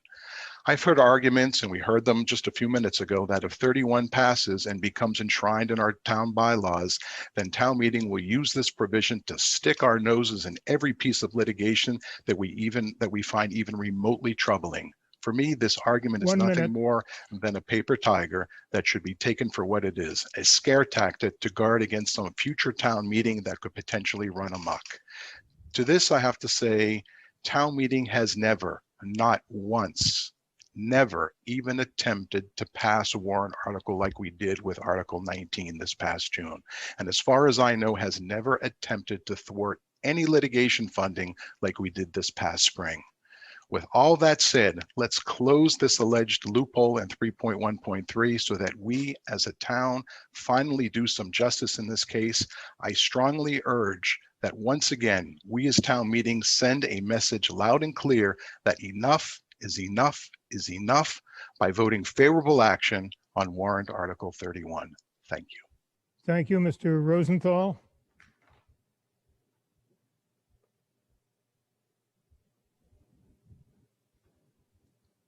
Thank you, Mr. Moderator. Am I in? Yep. Hello? Yes, you're fine. Oh, I'm sorry. Thank you very much.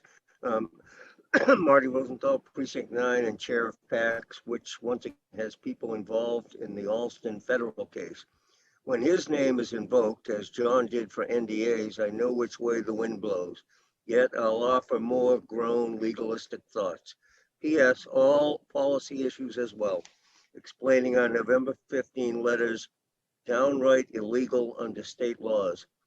Some examples: aside from all civil service discipline, is especially hiring and firing cops, firefighters, and chiefs. ZBA appeals, indemnifying officials who are sued, appellate tax board cases, enforcing health violations, defending the treasurer in tax suits, removing BHA members for misconduct. How many others? We've now for 6 months asked 31 supporters to refute that issue. Their uncharacteristic silence until 6:54 p.m. tonight spoke volumes. Mostly we saw cancel culture of town council and disregard for state laws.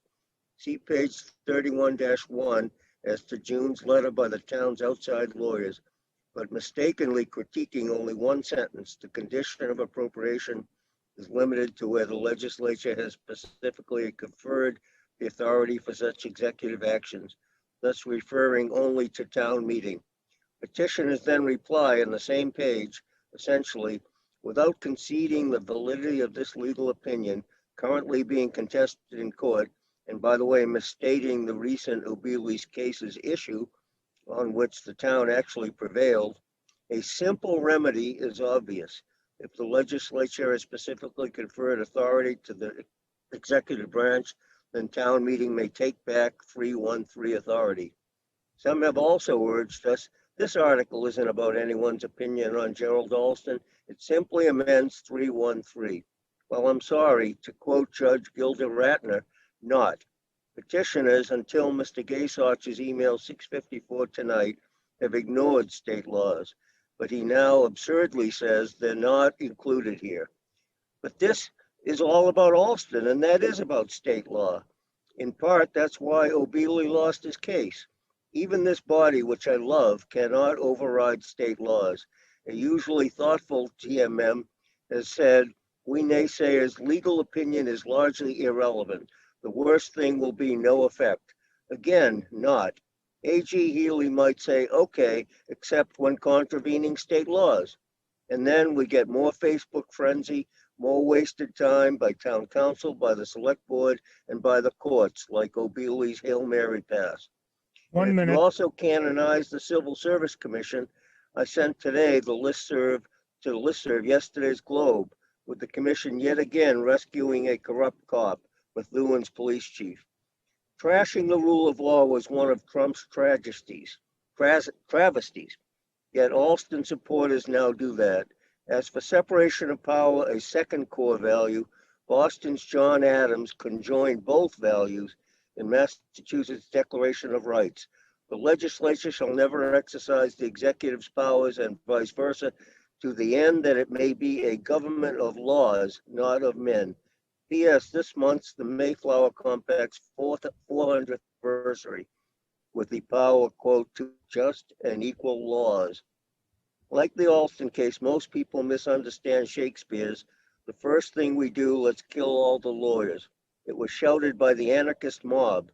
Most of us took an oath to, quote, faithfully discharge all the duties of a town meeting member agreeably to the laws of the Commonwealth and our rules and bylaws. Please don't Please you conclude, too. Mr. Rosenthal. Thank you. On my last sentence, please don't you too trump the rule of law and break that oath. Thank you. Mr. Gaishok.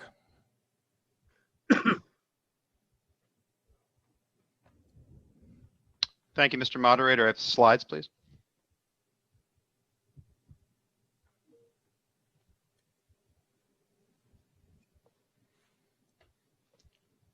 Thank you, Mr. Moderator, and fellow town meeting members. Dave Gayshock, Precinct 13, urging a yes vote on warrant Article 31. Next slide, please.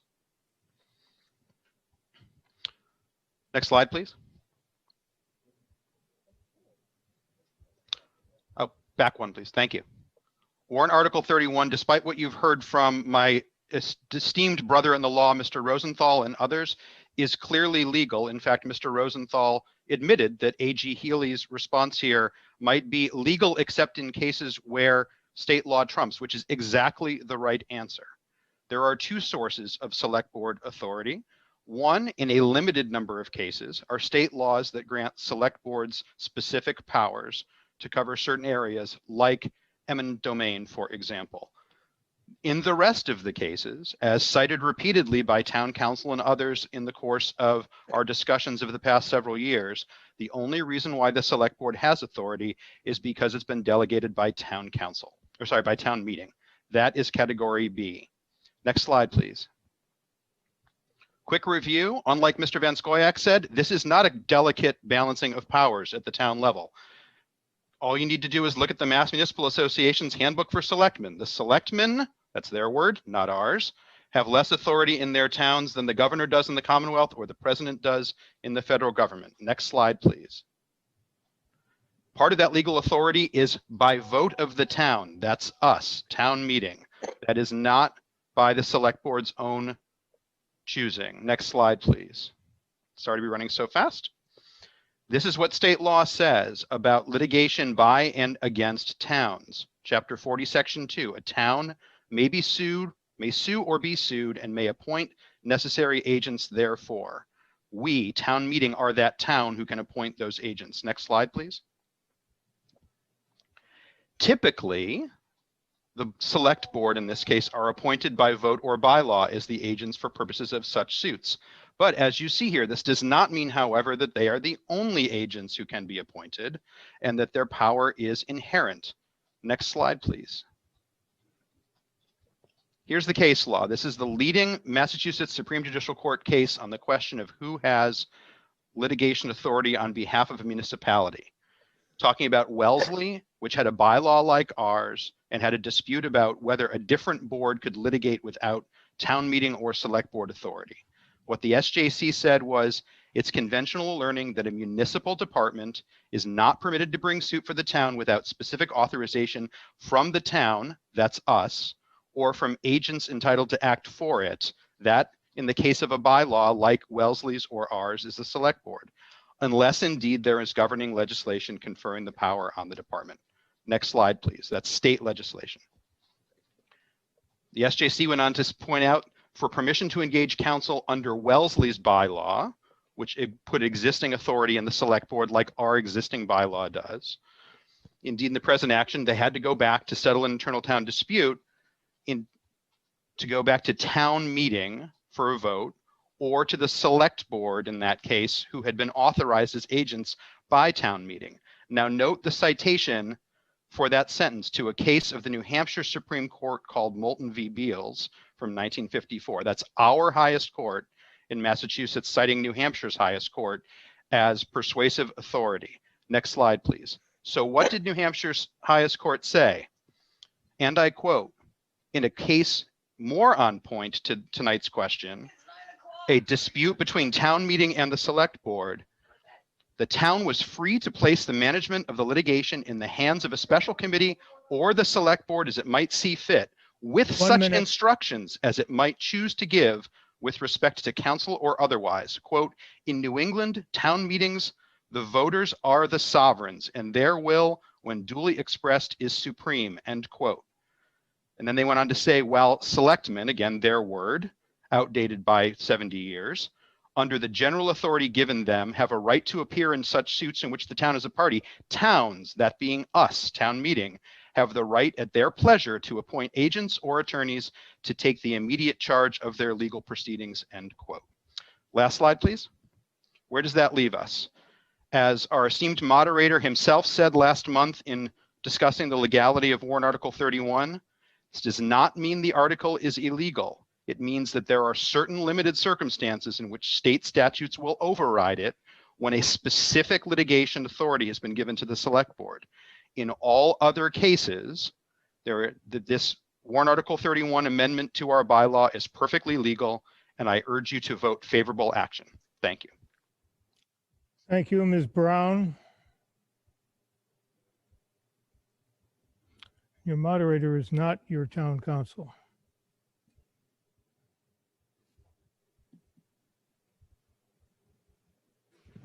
Good evening, Deborah Brown, town meeting member, precinct 1. I'm speaking in favor of warrant Article 31. The last presentation was just outstanding in terms of making the legal case for town meeting having the authority to decide whether to continue to expend funds. We have a certain legislative authority here, and I am imploring all of us not to abdicate that, not to give that up. It is a fundamental power that we have. I also wanted to point out that as a town meeting body, we have approached this case, you know, not based on any unethical considerations, no bias, no personal interest. It's actually based on, for many of us, reading that the civil service case and the appeal to the civil service case. No hearsay here. It's not Facebook conversation. That's what a judge said. The judge said the town behaved horribly and found against us. Now, granted, the federal court found otherwise, but that was probably the most shockingly offensive decision I have read in a very long time. And I suspect if you go back and look at that judge's other decisions, you might find a similar pattern. I also wanted to say that, and I'm going to actually loop back around to warrant Article 33. You have 1 minute to do so. Not a problem. When we talk about fiscal responsibility and managing our money, suppose I told you that Select Board has spent hundreds of thousands of dollars just on their perspective of how the litigation impacts them. That is enough money to have basically covered most of the expenses for the food pantry. So when we talk about fiscal responsibility and how money is being adequately spent, this is a case in point where it is not being spent. So I'll wrap up very quickly. The law is on our side. We are exercising our legislative prerogative. This case has been a mess from the get-go and and according to the Civil Service Commission, it's just a shameful display of racism and is a blight on the town. Lastly, if we look at this case in terms of any kind of fiscal responsibility, the town select board, they have let us down and they will continue to let us down. As such, I hope that you will vote for favorable action, on warrant Article 31. Thank you very much. Thank you, Mr. Margolis. Thank you, Mr. Moderator. John Margolis, Precinct 7. A long time ago, I was leafing through the channels and I happened upon C-SPAN, and it was showing the United States House of Representatives in session, and there at the rostrum speaking was Barney Frank. So of course I stopped to watch. And what I remember Barney saying was, if there's any body that knows how to legislate something while saying it's not, it's this one. And if you don't know, we'll be having lessons outside in the corridor. Well, this warrant article is an attempt to legislate something that is an executive responsibility. the executive responsibility. The executive of the town, the select board, has the authority to manage litigation. It needs to have that authority. Town meeting can't manage litigation. Now, what should town meeting be able to do? I suppose it could eliminate the budget for town council's office. It could eliminate money to settle any case.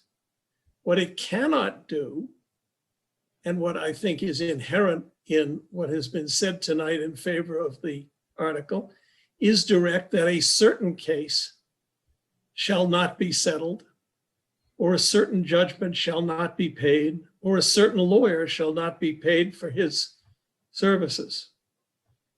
That's beyond the bounds. That's not part of our structure. I've also heard tonight at least one speaker suggest that town meeting as the legislature is superior to the executive branch, the select board. That cannot be the case. They are co-equal. They have different and complementary responsibilities. 1 minute. Thank you. Yes, we can vote for this. I have little doubt that in large part or entirely, it will be ruled to be in violation of state statutes. I'd suggest to you that we do not need to wait for that. If you recognize the inherent defects in the concept behind this warrant article, you can vote no action, and I suggest that you do so. Thank you. Mr. Volk? Hello, I'm Robert Volk, town meeting member, precinct 4. I rarely speak at town meeting, but I feel compelled to speak in support of this warrant article. I was one of those who voted earlier at the earlier town meeting to instruct the select board not to continue funding the appeal of this case. Frankly, I was horrified and really shocked at the select board's actions in continuing to pursue the matter against the express wishes of town meeting. However small the majority or the minority or the majority vote was, it wasn't a vote in favor of stopping the appeal. We do hold the power of the purse. I think that it's very important that we send a message to the select board that if the town meeting expresses its will so clearly as we did in this earlier vote, the select board should listen to what town meeting says. So I strongly urge everyone to support this warrant article. Thank you. That's all. I have a motion for the question. I think you've heard an adequate presentation of both sides of the question, and I doubt seriously that any of the further speakers are going to persuade you to change your position. Those speakers are Mr. Levy, Ms. Cavell, Mr. Gordon, Mr. Fernandez, Mr. Stone, Mr. Bassett, Mr. Spritz, Ms. Khan, Mr. Bors, Mr. Offner, and Ms. Poverman. We will now vote on whether to terminate debate. Requires a 2/3 vote. And the voting period has commenced.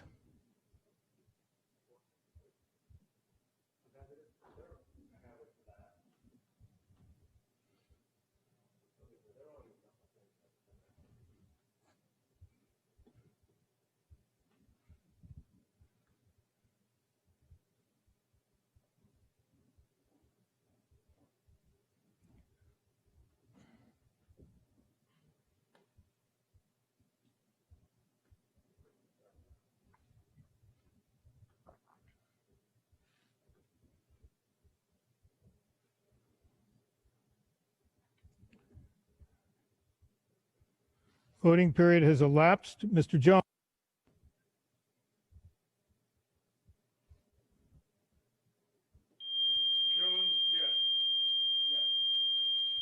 Mr. Jones, yes. Ms. McNally?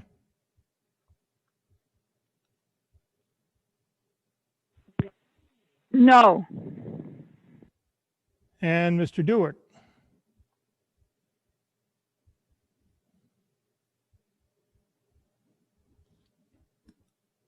Stewart, yes. Count, please. 165 yes, 49 no, 9 abstentions. Motion carries by a vote of 167 in favor, 50 opposed, and 9 abstentions. Moving to the main motion on page 31-2. This is Article 31, main motion. The voting period has commenced.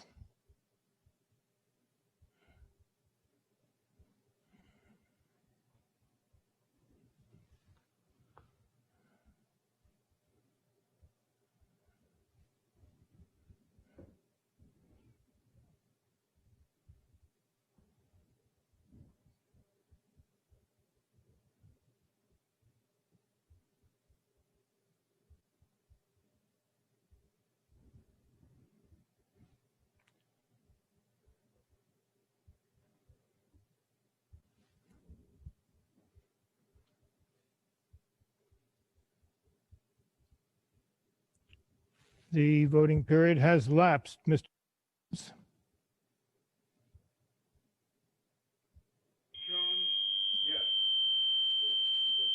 Jones, yes. Ms. McNally?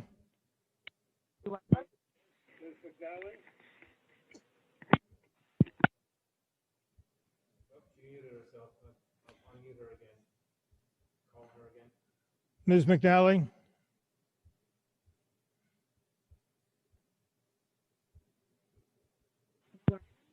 McNally, yes. And Mr. Dewart? Stewart, no. At the count? Okay, 87 yes, 129 no, 10 I'm sorry, 11 abstentions. All right, let me have that again. Yes, sir. 87 yes, 129 no, 11 abstentions. Motion fails by a vote of 89 in favor, 130 opposed, and 11 abstentions. We turn now to Article 32. All speakers are speaking in favor of this article for a change. The motion is on supplement number 1, that the town adopt a resolution in the words of the resolution over to the page 2 of the supplement number 1, moved by Ms. Bastian, seconded by Mr. Ananian. Ms. Bastian.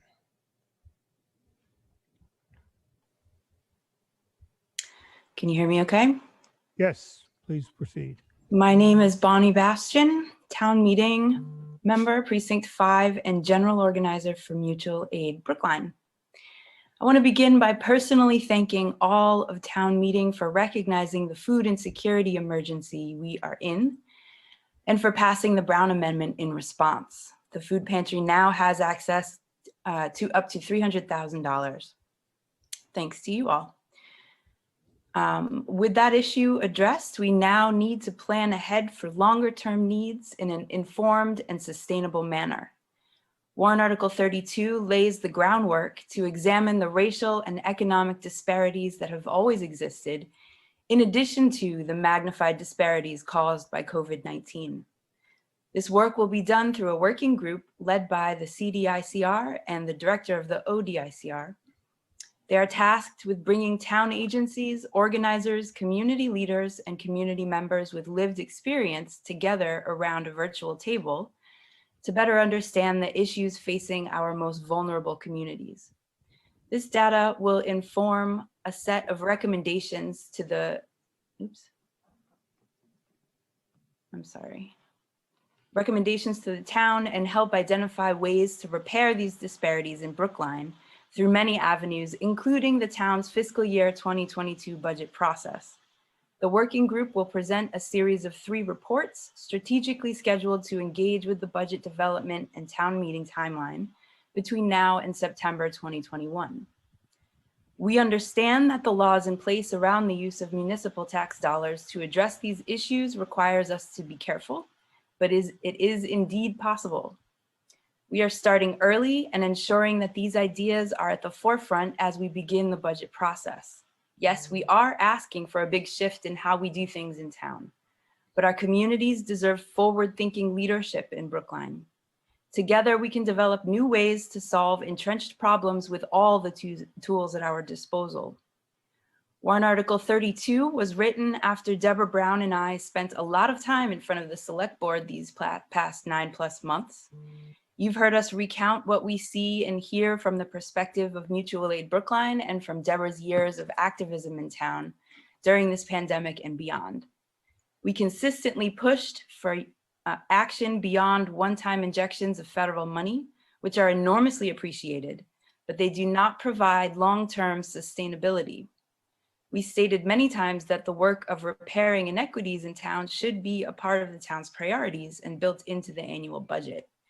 What we were told instead was that this isn't the way things are done. I challenge that idea. We can work with the town officials and stakeholders to understand these issues and incorporate both short and long-term priorities into our town budget. We need new perspectives to move in new directions. Allowing things to stay as they are keeps us stagnant and results in letting needs go unaddressed as they historically have been. No one can say that 2020 has been a normal year. Let's capitalize on that departure from the status quo and use this moment to change Brookline for the better. We all agree that fiscal year 2022 budget will be tight. Let's ensure that we are truly prioritizing what we spend our tax dollars for the public good. If town processes are not able to provide a long-term plan for the care and well-being of our most vulnerable constituents, then the town processes need to adapt, as we all have, to these new circumstances we find ourselves in. Reimagining how we structure our budget to become a resource for this work is critical. We need to think about intersectional solutions for our equity challenges. Funding the schools is critical, but it won't create equity until we begin to also address unaffordable childcare, low-income housing and homelessness issues, and food insecurity. Everything is connected. We are in a year that has changed how all of us live our lives. In this moment, so many of us are in need of, or are 1 or 2 steps away from being in need of, social services like safe and affordable childcare while we balance work to pay the bills and remote learning, or accessible and affordable mental health services because we are isolated, we are overwhelmed, and we are being stretched beyond our limits. For some perspective, in the context of Mutual Aid Brookline, only 31% of our community deliveries go to BHA properties. The other 69% go to our other neighbors that we often overlook without a comprehensive review of our community's needs. You have 1 minute. It's not only the people that one might expect that need services. Our broad and ongoing needs require real long-term financial strategies to build a strong and safe community. This warrant article is a collaboration and a compromise between the petitioners, the Select Board, and the Advisory Committee, despite all of our frustrations. This is how it should be. This is what should have been possible months ago and an example of what we can do when we truly work together. We appreciate the work everyone has done to meet the challenge now. There are many ways to think about how to address these needs. We need all of them, and new ideas and new voices to work towards strengthening the well-being of all community members. I very much look forward to being a part of this conversation as it moves forward. And I hope that you will join me in voting favorable action on warrant Article 32. Thank you. Thank you, Mr. Green.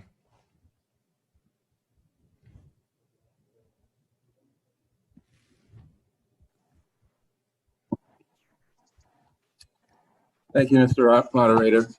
Kennard Green, Chair of the Brookline Select Board, speaking on amended warrant Article 32, which was unanimously voted favorable action by the Select Board on October 27. This article is a resolution that addresses disparities in health outcomes, food and nutrition insecurity, educational access, and housing insecurity. At the Select Board's initial discussion of the original warrant Article 32 on October 13, it was apparent to me that there is not a majority that would vote favorable action. So I proposed to draft alternative language so that town meeting could address the important issues raised by warrant Article 32 without having to accept the unfortunate way in which those issues were raised. I urge everyone to read the original article. But because of the moderator's plea at the beginning of tonight's proceeding, I have edited my planned remarks, except to say that the original warrant article 32 is not the way we should be legislating in Brookline.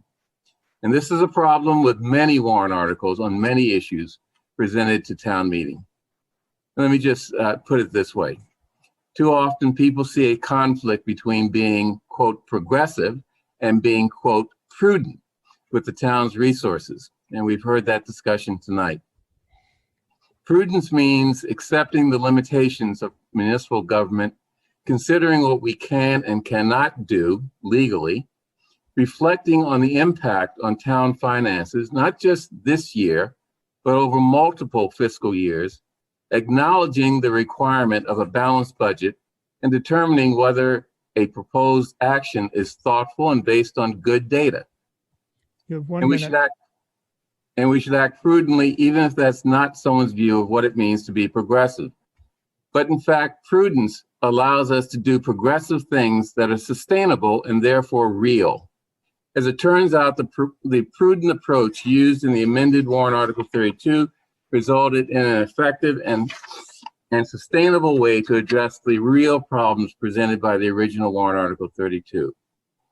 As amended with the support of the petitioners, warrant article 32 establishes and directs a working group to develop an action plan that describes the problems and proposes a prudent and lawful plan to address them. And I was going to mention the things that this plan could include, but they include budget allocations in the fiscal year 22 budget, reallocations of unused fiscal 21 monies, and other things. That's the You've run plan. out of time.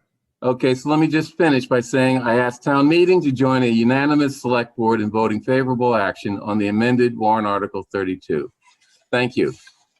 Thank you. I've been asked to make sure that you understand the motion before you. It is on the blue supplement, if you received your mailing. It's supplement number 1. It's entitled Select Board's Supplemental Recommendation. The motion is on page 1 over to the bottom of page 2 of that supplement. Ms. Park?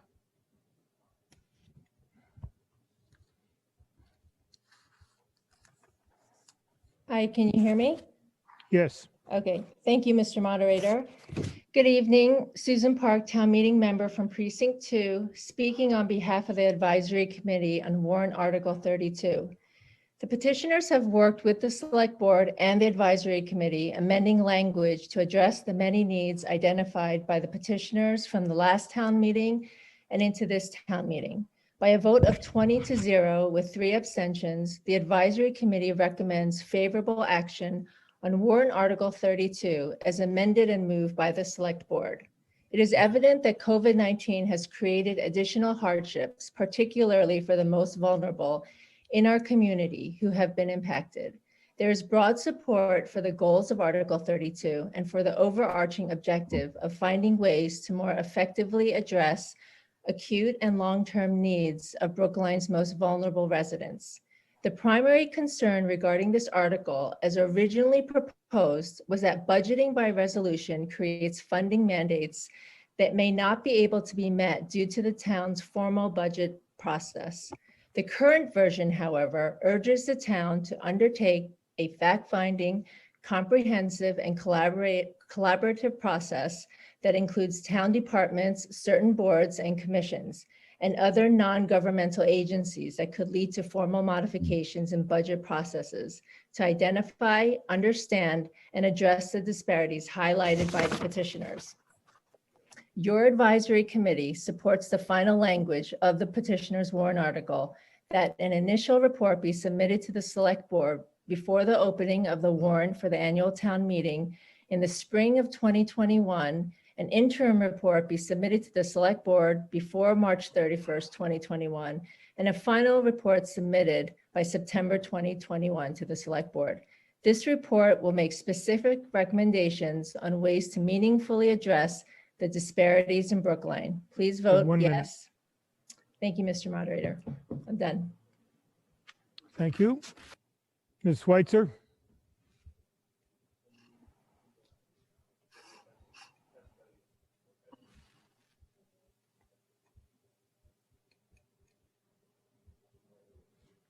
Naomi Switzer, Precinct 10. I'm going to yield my time to the next speakers.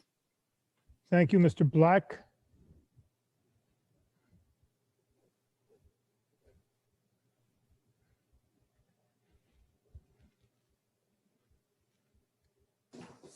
Hello, town meeting. My name is Ryan Black. I'm a resident of Precinct 6. I too will be brief, considering how, despite Chair Green's characterizations, we're all actually on the same page about this. So we're glad to have his support for this warrant article. We're grateful for his rewrites, and we're grateful that he was amenable to us adding in the working group idea too, as we feel the involvement of the CDICR is imperative for this process to work.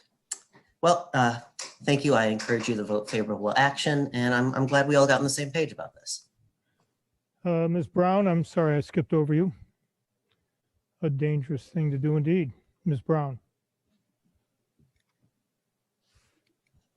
I hope most of the folks don't consider me dangerous. I'm a kind-hearted person. Strike that adjective. I'm sorry. Go ahead, Ms. Brown. We'll start your time over. Thank you. I am speaking in support of warrant Article 32. And you have to tell us your name, ma'am. I'm sorry. My name is Deborah Brown, Precinct 1. I'm speaking in favor of warrant Article 32. I wanted to start off by saying, we don't need to castigate ourselves over things that we haven't done, but I implore us to think about the things about the essential changes that we need to make in terms of how we manage our scarce resources in order to address the needs of our most vulnerable. Now, some are going to say that what I have to say is not necessarily prudent. They may say that it demonstrates a fiscal or a financial naivete. And I would say that's absolutely not the truth. What I'm here to talk about is the fact that we all have choices to make. One of the things that COVID-19 has highlighted is how we make those choices. One of the first choices that we kicked down the road was feeding the hungry. We kicked it down the road. It took 2 budget amendments to find money for that. That's not good policy. When you think about the costs that then become associated with people that are hungry, that are homeless, as Bonnie talked to, they are tremendous. Now, we're all on the same page here at this point, but I think that there are ways that we can consider the needs of our most vulnerable and do it in a cost-effective way. I think part of that really involves looking at the process of budget equity, and included in your materials is an explanation of how you can actually implement a budget equity program. And I would encourage you to look at it. We will not be the first, second, third, 10th, or 20th community to begin to explore these things. And in fact, we may be behind the curve.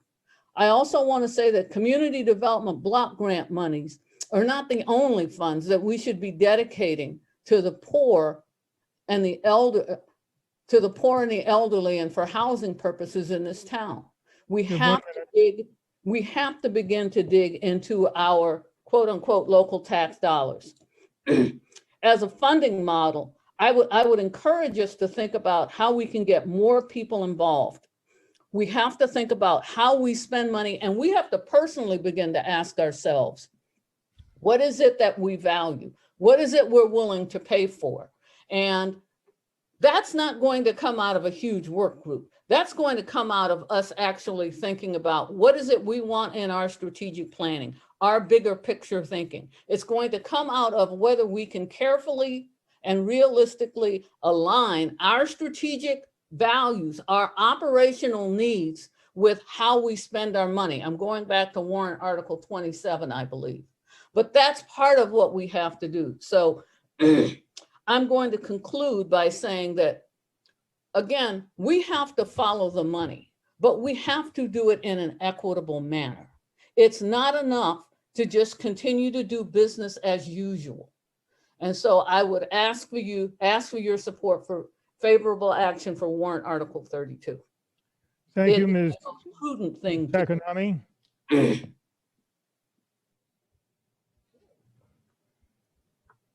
Good evening. My name is Amy Takanami. I use she, her, hers, and I'm a town meeting member for Precinct 10. While passing the advisory committee resolution on warrant Article 1 2 weeks ago was an incredibly important step in alleviating the current emergency many of our neighbors are facing, we need to again remember that the issues we can address by using CARES funds and other emergency funds existed long before COVID-19. The pandemic has intensified the crises that had already existed rather than create an entirely new one. We need to act to help people in the most immediate danger right now in the short term, and we need to begin to address the roots of the inequity in the long term. 2 weeks ago, we were able to take an important step towards achieving the former. Now it is crucial that we begin addressing the latter to avoid this kind of unnecessary suffering again. My support for warrant Article 32 stems from the basic fact about our community that I hope will not strike anyone as novel or controversial. The fact is that in Brookline, just like in towns and cities across the country, people of color, working class people, our senior citizens, and other vulnerable and historically marginalized populations suffer from disparities in health equity, food insecurity, unaffordable housing, and educational injustices. I experienced these inequities in my own lived experience growing up with a single father in Brookline public housing, and I now witness these disparities on a mass scale in my current role as a board member at Steps to Success, an organization that serves students and their families living in public housing in Brookline. And while these kinds of disparities exist in communities across the country, there's something particularly cruel in insisting to our neighbors that we cannot afford to offer people a better standard of living while they are living blocks away from millionaires and billionaires. It's nothing short of shameful and cruel to insist that we simply don't have the means to guarantee basic rights to all of our community members while we're surrounded by such an abundance of wealth.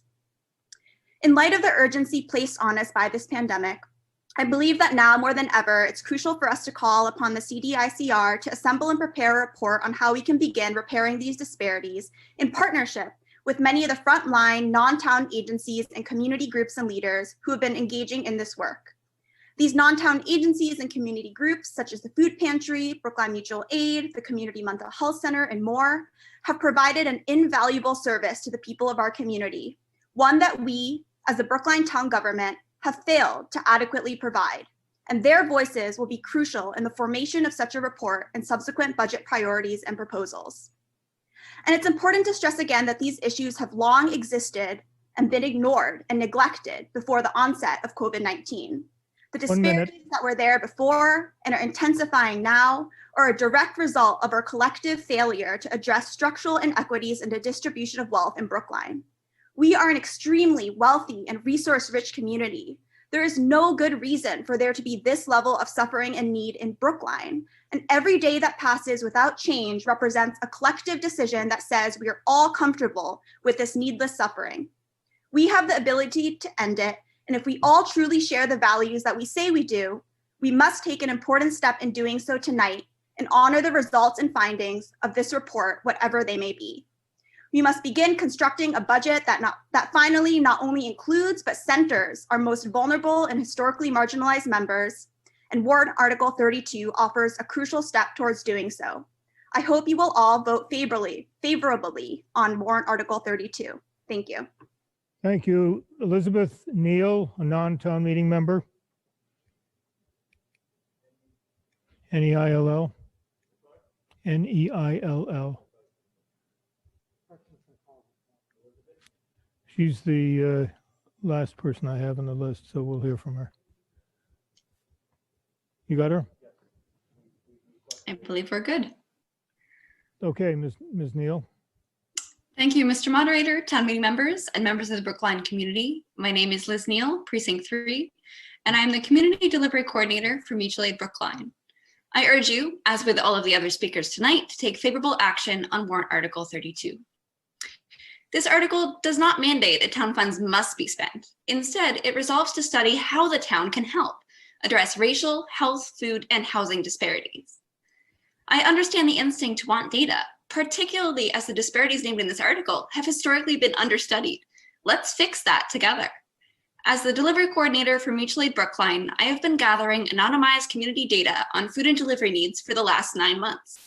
The Food Pantry, Community Foundation, Brookline Center, Housing Authority, and town agencies, such as Health and Human Services and the schools, have been gathering their own data as we all work to address these needs. Putting these pieces together will give us a powerful and much needed look at disparities within the town.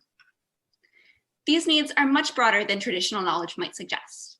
Since March 2020, Mutual Aid has now surpassed 900 deliveries and 43,000, actually now it's 44,000, in grocery subsidies. 76% of those deliveries have been to neighbors who received more than one delivery.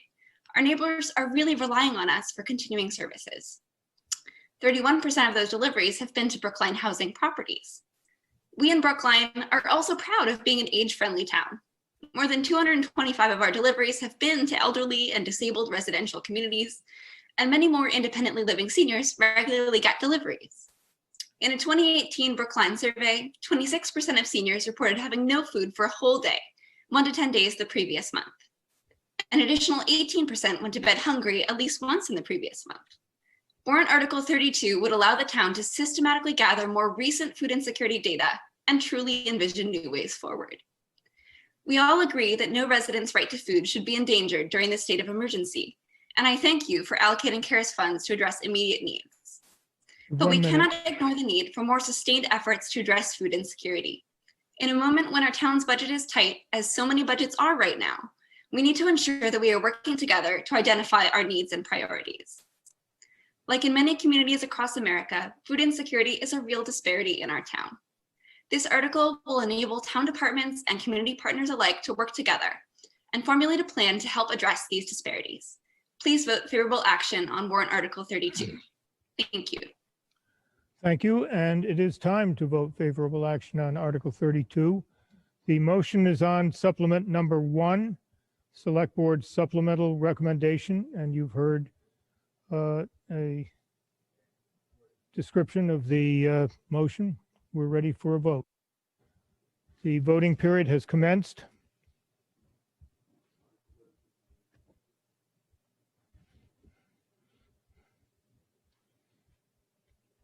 Yes, if you favor the motion, no, if you're opposed.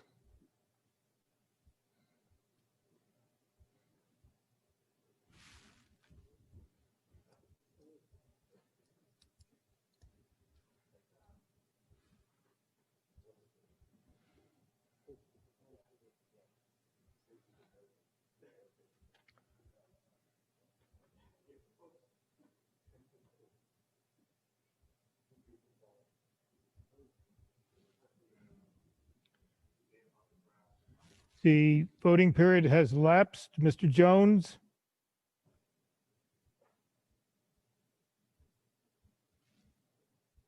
Jones, yes. Ms. McNally?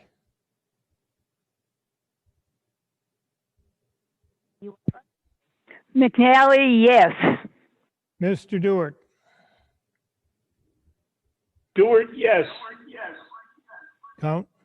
221 yes, 3 no, 2 abstentions. Motion carries by a vote of 224 in favor, 3 opposed, and 2 abstentions. We've already dealt with Article 33. 34 has been postponed until tomorrow evening. No motion is offered under 35, and we turn to Articles 36 and 37, which will be debated together. The motion under Article 36 is on page 36-3 over to page 36-4, moved by Mr. Ananian, seconded by Ms. Greenwald, to provide for compensation to an increase in the compensation to the members of the Select Board.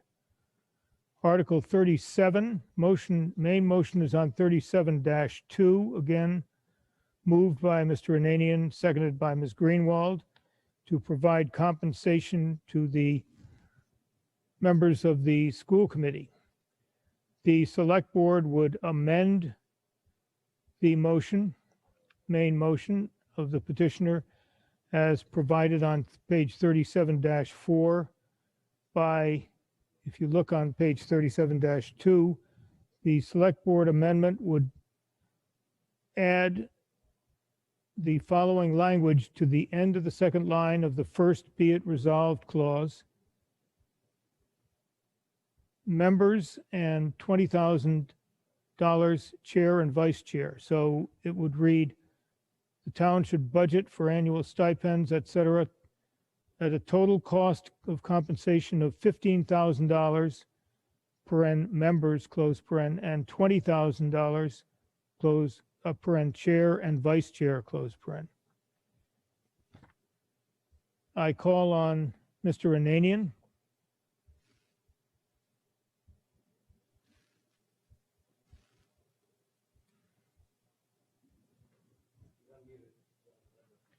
Go ahead, Mr. Ananian.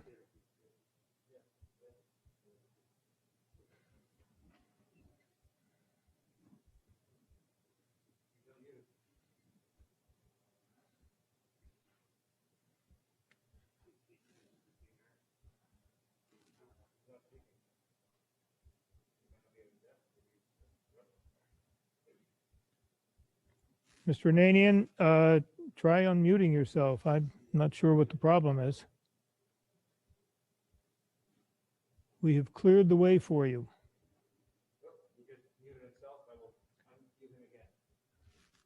All right. Try again.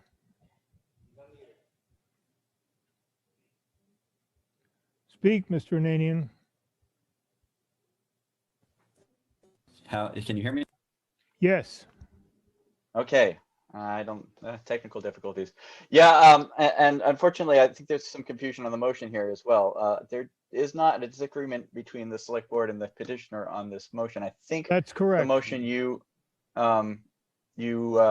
identified as the select board motion is the petitioner's motion in this case. With your permission, I'd like to verify the directions you gave, but if I could give my presentation first, and then after I'm done speaking, I'll just verify that the motion you've directed people to is the correct motion. Yeah, the motion is under 36-3. It's on page 36-3, motion offered by the petitioner. Over to 36-4. The motion under Article 37 is on page 37-2 over to page 37-3 with the amendment by the select board that I referred to. Is that clear to you, sir? Yeah, that sounds correct. I'm sorry. I must have been confused by how you described it the first time. Go ahead. I'm okay. Sorry, confused you. Let me take this from the top, if you don't mind. My name is Scott Ananian. I'm a town meeting member from precinct 10. I do use he and him and his pronouns. I'm presenting warrant articles 36 and 37, which provide for reasonable stipends for the select board and school committee. Next slide, please. Serving on the select board and school committee is a lot of work. I hope I don't need to tell you how much time all these folks are given to our town and how much effort it involves. Next slide. And I want to make it clear that these articles are not an attack on Brookline's proud tradition of volunteerism. I work at the Wikimedia Foundation, which supports a huge community of volunteers on the Wikipedia project. However, I am employed by the foundation to write software. This is not inconsistent. I would not be able to work on the Wikipedia software if they were not able to pay me to do so. Paying some staff is not inconsistent with volunteerism, and in fact, it's often in my work, in my experience, is a key enabler for a thriving culture of volunteerism. We have town staff who work in town hall for pay and facilitate every one of our volunteer committees. Once the demands of a job or responsibility get to a certain point, continuing without pay is first inequitable. It limits the folks who can contribute in that role. In our 2019 annual town meeting, we resolved to, quote, build inclusion in town elected bodies to more closely reflect the community from which they are elected. Addressing these inequities and making the executive committees more representative of our town is the primary purpose of these articles. But to insist on work without pay is also unprofessional and fiscally irresponsible. The private sector is ready and willing to pay market rates for the skills needed by our town. We will struggle to get the expertise we need if we're looking for freebies. Our select board and school committee are entrusted with oversight of huge budgets. Routine oversight and review, at times tedious but vital, gets shortchanged, and our board members' paying jobs have to take precedence. Next slide. These stipend articles are not a wholesale reinvention of town government. For a 20+ hour a week job, effectively half-time employment, these are not half-time salaries. Serving on our boards will still require a great deal of volunteer effort not paid at market rates. The stipend amounts were set to make the total cost to the town for each article roughly the same. There are a great number of members on the school committee. The total cost of each above the current expenditures is $130,000 to $135,000. Next slide. And when I say total cost, I mean that. One of the concerns raised in the previous version of the stipend article was about the pension and healthcare impact. So the wording was changed to total cost of compensation to include these costs. The number of the stipend paycheck may be less than $30,000 or $15,000 if a board member elects to voluntarily participate in our healthcare or pension plan, but that's their choice. And that money still comes out of their household somewhere else.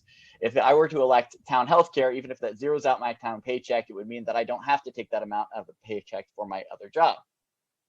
Other changes, the overall stipend amounts were lowered. The gap between the chair and the other members were eliminated because there was a concern that there would be a perverse incentive to run for chair. Serving as chair is still a volunteer contribution to our town. And we included the school committee in these articles to address concerns about inequity raised previously. Next slide. So here's the question. Would it make a difference? Would it change who could afford to serve on the select board and school committee? You will hear from a number of folks tonight who tell you that it would.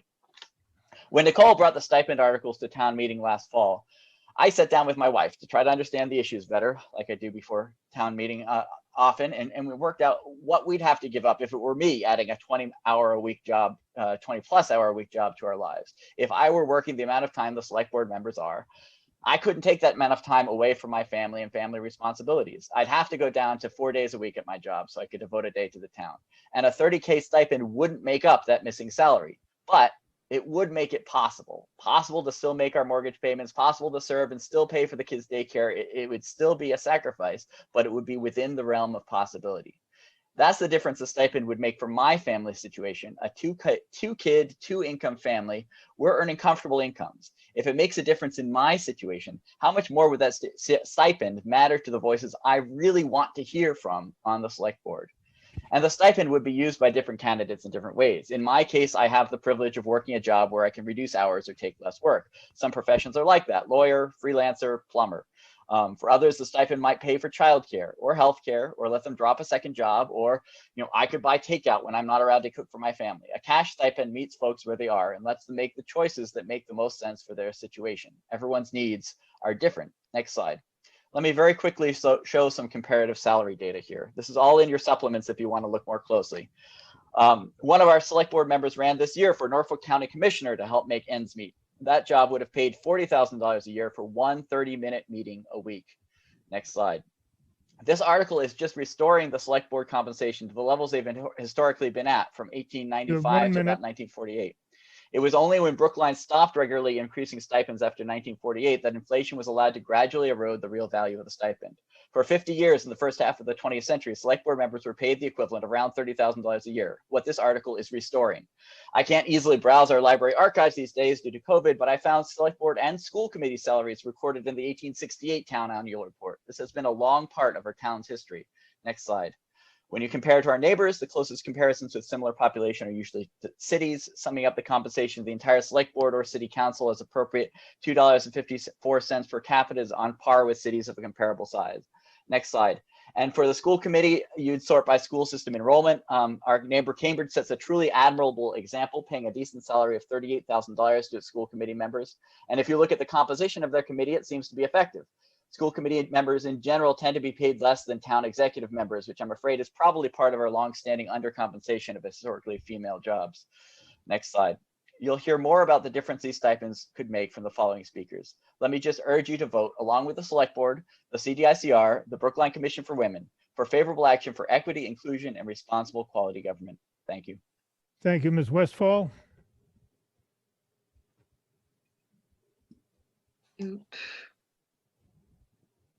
Good evening, Christine Westfall, resident of Precinct 4, member of the Advisory Committee, speaking for the Advisory Committee. The Advisory Committee recommends no action on both of these warrant articles. While we understand that increasing the stipends will allow an additional number of people potentially to run for these very important positions in town, we feel that the $100,000+ that these additional stipends will cost is not prudent at this time. We've talked a lot in this town meeting about the fact that we have to prioritize and we have to make very difficult choices about how we spend and allocate our funds. And this is another example where we are looking to increase our spending, and we don't really have a good vision about where this money would come from. In addition, although the petitioner has attempted to make these amounts total compensation, we can't calculate what the ultimate cost of this action would be, because it is likely that it would be pensionable, which would be an additional cost to the town. And in addition to being pensionable, after $5,000, it becomes benefit and eligible in other ways.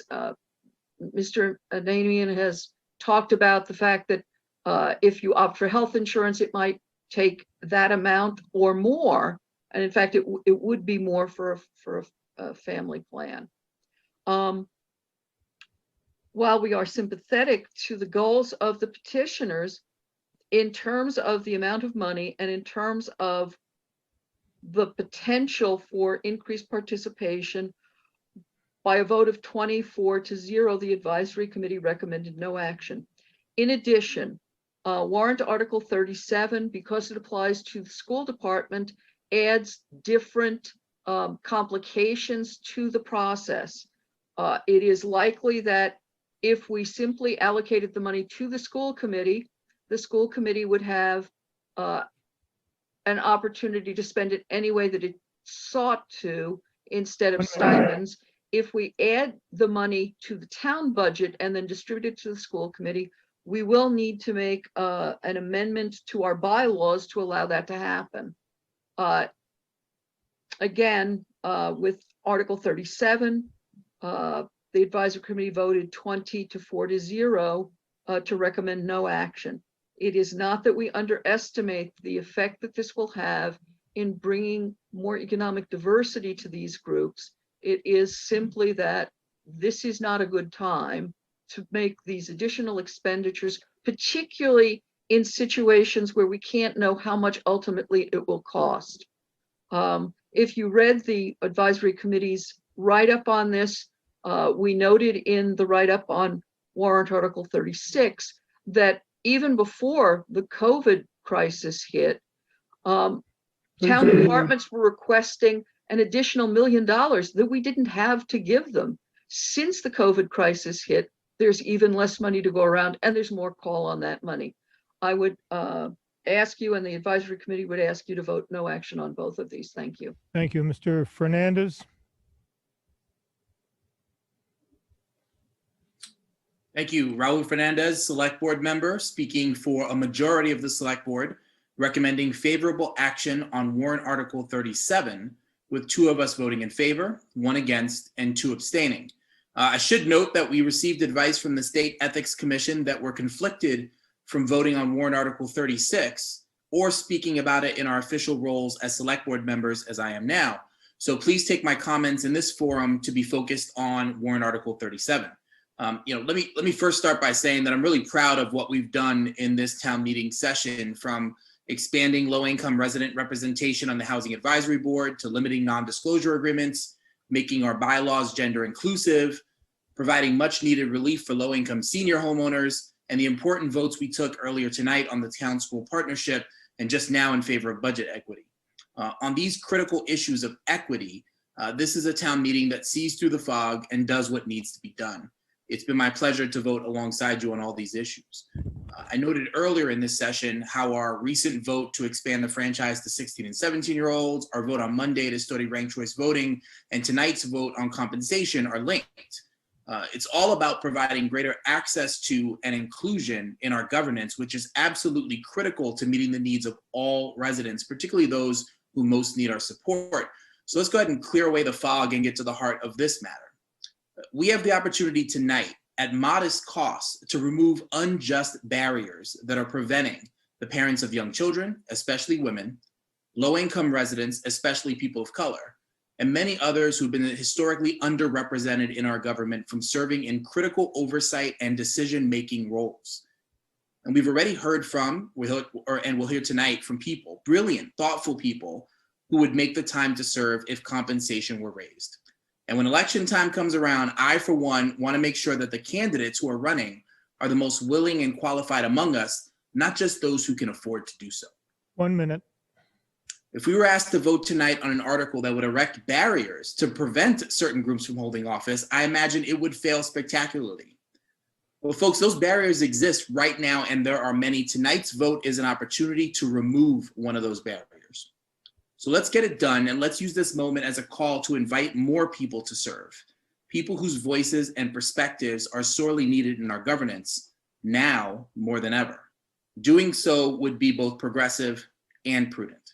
By a vote of 2 to 1 to 2, the Select Board recommends favorable action, and I strongly encourage you to do the same. Thank you.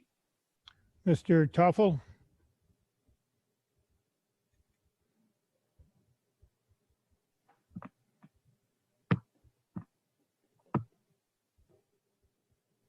Hi, Mike Toffel from Precinct 8. So this actually, my views here are a little bit of a follow-up from our recent discussion about fiscal training and education. So I wonder if the proponents, in particular the proponents on the Select Board, might comment on where this money will come from. Because this is not a question of sort of shifting, this is a question of shifting priorities. And having attended many school committee meetings, I know they are desperately short of cash at the moment. And I also know that we're very stretched on the town side. So while I'm sympathetic to the goals of the proponents, I also think it's a little bit of magical thinking to just imagine we can sprinkle $250,000 to fix this problem without thinking about where those funds will come from. So I'd love to hear some thoughts about where those are going to come from. Thanks.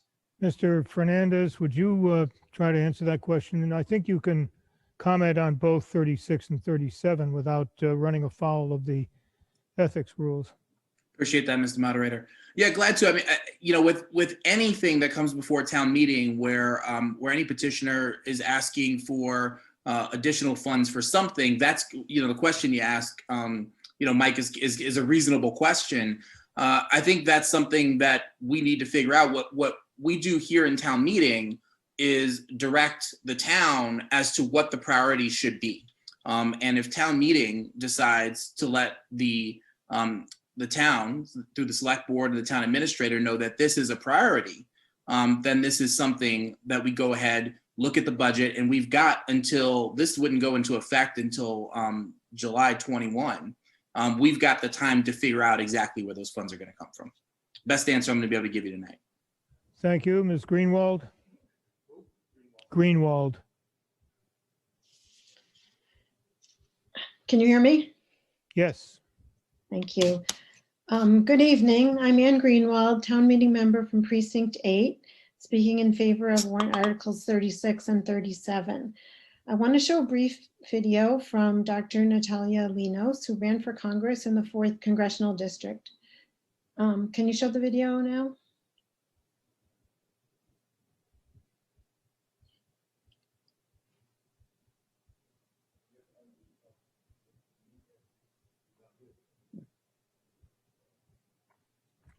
You're muted. Could you? Oh.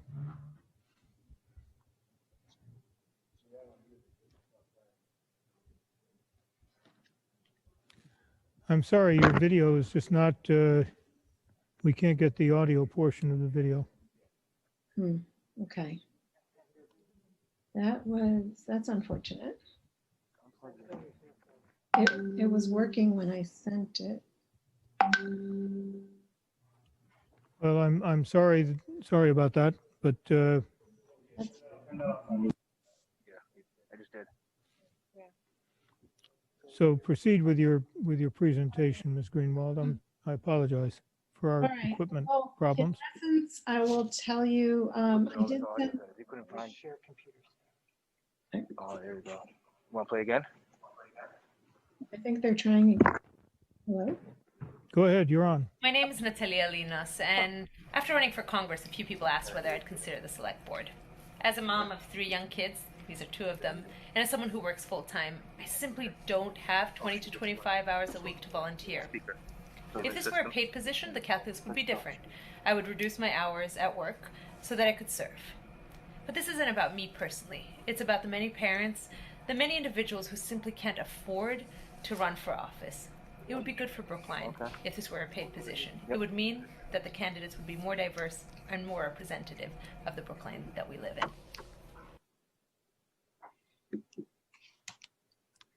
Thank you. Okay.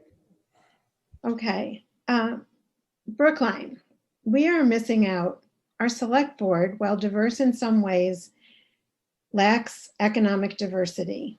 If we want a truly representative government in our town, we need to remove the financial barriers to serving in Brookline. The average rent in Brookline for 2019 for a 2-bedroom apartment was $34,320 a year. That rent is about 1/3 to 1/2 of many people's gross income in Brookline and a huge financial burden. A $30,000 stipend is a lot of money. We have already established that about half the population of Brookline are renters. The stipend could help pay some of that rent and allow people to stay in Brookline and serve their community. For those of you who think that $30,000 is not a significant amount of money, please understand the privilege you have to think that, and try to understand that this is not the case for most people, including those who live in Brookline. These articles are meant to begin to level the playing field for Brookline residents. As other petitioners have said, this is about equity. This is about bringing in people with lived experience. There is so much untapped resource in this town. We need to think big, and we need to think about how we can expand the pool of qualified candidates to govern our town. These articles are one step in that direction.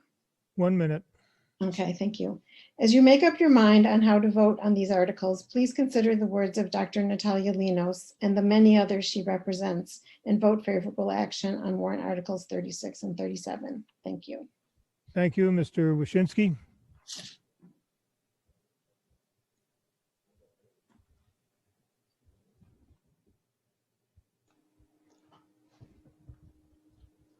Good evening, Neil Wyszynski, town meeting member, precinct 5.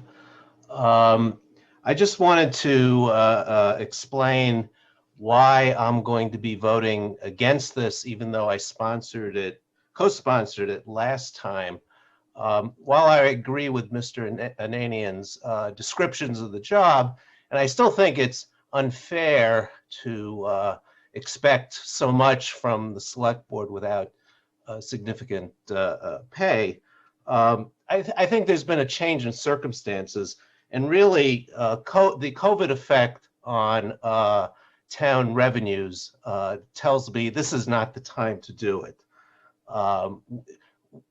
We don't have the money, and if we're going to divert $300,000, it's got to come from somewhere. I also think this is a symptom of the real problem. The real problem is the question, have we outgrown this form of government? And I think we need to examine city charter. And I wouldn't consider it at this point until we do a serious city charter effort. And if that failed, then I think we should consider this. Lastly, a small point. There's an equal stipend for all the positions under the Ananian motion. And I think, and the stated reason is to, so that there isn't a perverse financial incentive to become chair. The chair of both boards is a very different job than being a member. And it's really unfair, and I think absurd not to give the chair extra compensation if you're going to give them compensation. Thank you. Thank you, Mr. Lepson.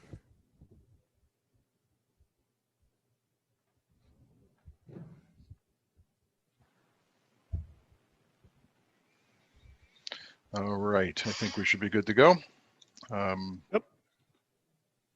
Good evening. Once again, I'm Robert Lepson, Town Meeting Member Precinct 9, Vice Chair of the CDICR, speaking on behalf of a unanimous CDICR who voted 10-0 to support favorable action on these two warrant articles. Let me cut right to the chase here. These warrant articles are not about stipends, and they're not about whether Brookline has sufficient resources to fund these proposed stipends. These articles are about who here in Brookline gets to run our town's affairs. Who among us could seriously consider running for the select board or the school committee? What are the barriers to entry for such positions? Let's start with the first and most obvious, and that is time. We all have limited time in our days with work and family obligations. What if a potential and wonderfully qualified candidate happens to be the sole breadwinner for their household? Or what if that person is part of a two-income household where both incomes are needed to make ends meet? What if that same qualified candidate is responsible for helping out with older parents or siblings, or has young children, or has a family member with a disability? As we all know, many qualified candidates lack the time needed to run for these offices because of the financial and familial obligations they have. For many here in town, being able to devote the time needed to meet the responsibilities of being a select board or a school committee member while also meeting their caregiving obligations might require them to go from a full-time to a part-time job. It might mean foregoing a second or even a third job.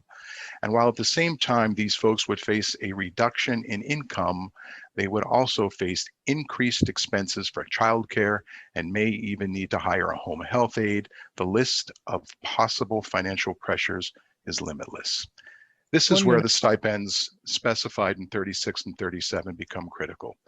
Yes, I've heard the counter arguments that there is merit and even beauty in the idea of volunteerism. Yes, this romanticized vision may be true, but for whom? Volunteerism works for those who have the luxury of time and the luxury of resources. For many, this just isn't possible. But think about it. Does it really have to be this way?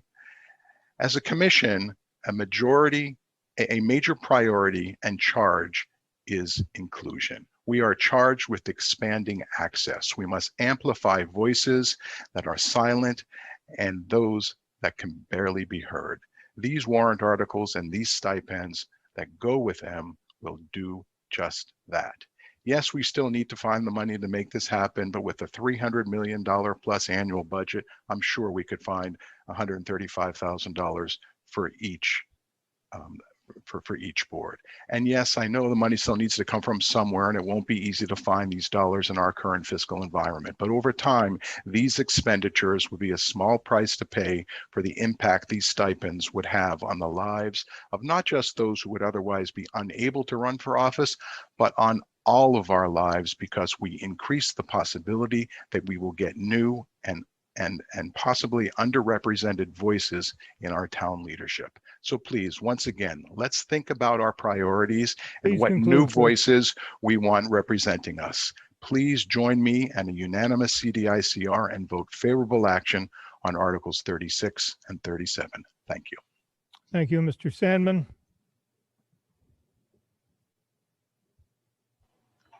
Thank you, Mr. Moderator. Mike Sandman, Town Meeting Member, Precinct 3, and not that it's relevant in this case, Advisory Committee Chair. I have two questions, one, both really directed for Mr. Ananian, I suppose. As I understand it, the total compensation set by the articles is $30,000 for the select board and $15,000 for the school committee, including the cost of all benefits, fringes and so forth, including possibly health care and definitely including pensions and various tax deductions. Have you calculated the amount of cash a typical school committee member would take home after that? Would that be enough cash? Would there be enough cash left over from a $15,000 total compensation package, or even a $30,000 total compensation package, to make somebody step back from a career, or even to pay for childcare? Basically, is this enough money to change things? Shall I ask my second question now, or shall I wait? Why don't you go ahead and ask it? Okay. And the total cost is around $250,000, nearly the amount that we were able to give to the Brookline Food Pantry by looking in corners for money. You, Mr. Ananian, were a sponsor of multiple related warrant articles asking that the town allocate funds to social issues, and I voted with you, and so did most of the advisory committee members, I think if you go and look at the record. Which social issues for which you supported funding would you cut back on to pay the select board and the school committee? Mr. Ananian? Oh, I'm happy to answer those questions, Mr. Sandman. Thank you for asking. First off, it should be noted that the whole question of healthcare and pensions is somewhat debatable. There is a clause in our current bylaws that explicitly bars the select board from healthcare. It's alleged that the Affordable Care Act may render that moot. It's a question that will be answered in time. Similarly, for stipends, as probably not very many people know, an independent body in town, the Brookline Retirement Board, sets stipends, and importantly, what's called creditable time served. They have the ability to determine how much creditable time served serving a select board member meets. I don't think there's actually ever been a select board member in the history of Brookline who qualified, who did a full 10 years of credible time in service as a select board member, which is not to say that it would not be possible in the future. So these are all interesting questions, and the idea of the total compensation was that they can be calculated for each individual person, and we can make those adjustments as needed, because they are ultimately voluntary. You choose as a select board member, potentially, or a school committee member, to opt into the pension system or not, and you choose to take the town's health care or not. And that is ultimately money that goes into your pocket. As I think I did mention in my speech, if I opt into the town's healthcare, it means that I don't have to pay for healthcare from another source. So it doesn't, the fact that I might be zeroing out my paycheck means if that there's $15,000 or $30,000 in my household budget available in some other place, it means that I'm not taking that money from the paycheck of my other job or my wife's job, depending on which of us has the better healthcare. I believe I did explicitly address this in my speech, Mr. Salmon. It doesn't ultimately matter whether the number on your paycheck is higher or lower, because that is money that you are earning.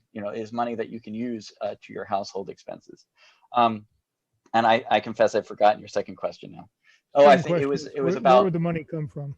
Yeah, as you yourself said, we found more than this amount by, quote, looking in corners. And the whole purpose of this article being brought now, before the budget season starts, is that we should be able to do better than looking in corners and find an appropriate spot for what is, a 1/10 of 1% of the town budget, a 1/10 of 1% of the school budget. It is money that we reallocated to the golf course, I believe, in the budget adjustment a couple nights ago.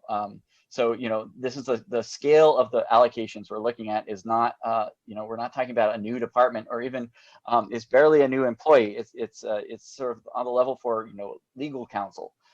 It is money that we can find in the budget, and I look forward to working with you, the advisory committee, anyone else who wants to do it. Deborah Brown has expressed great interest in combing through the budget with a fine-tooth comb to find appropriate places to take the money. Thank you. Thank you. Ms. Takanami?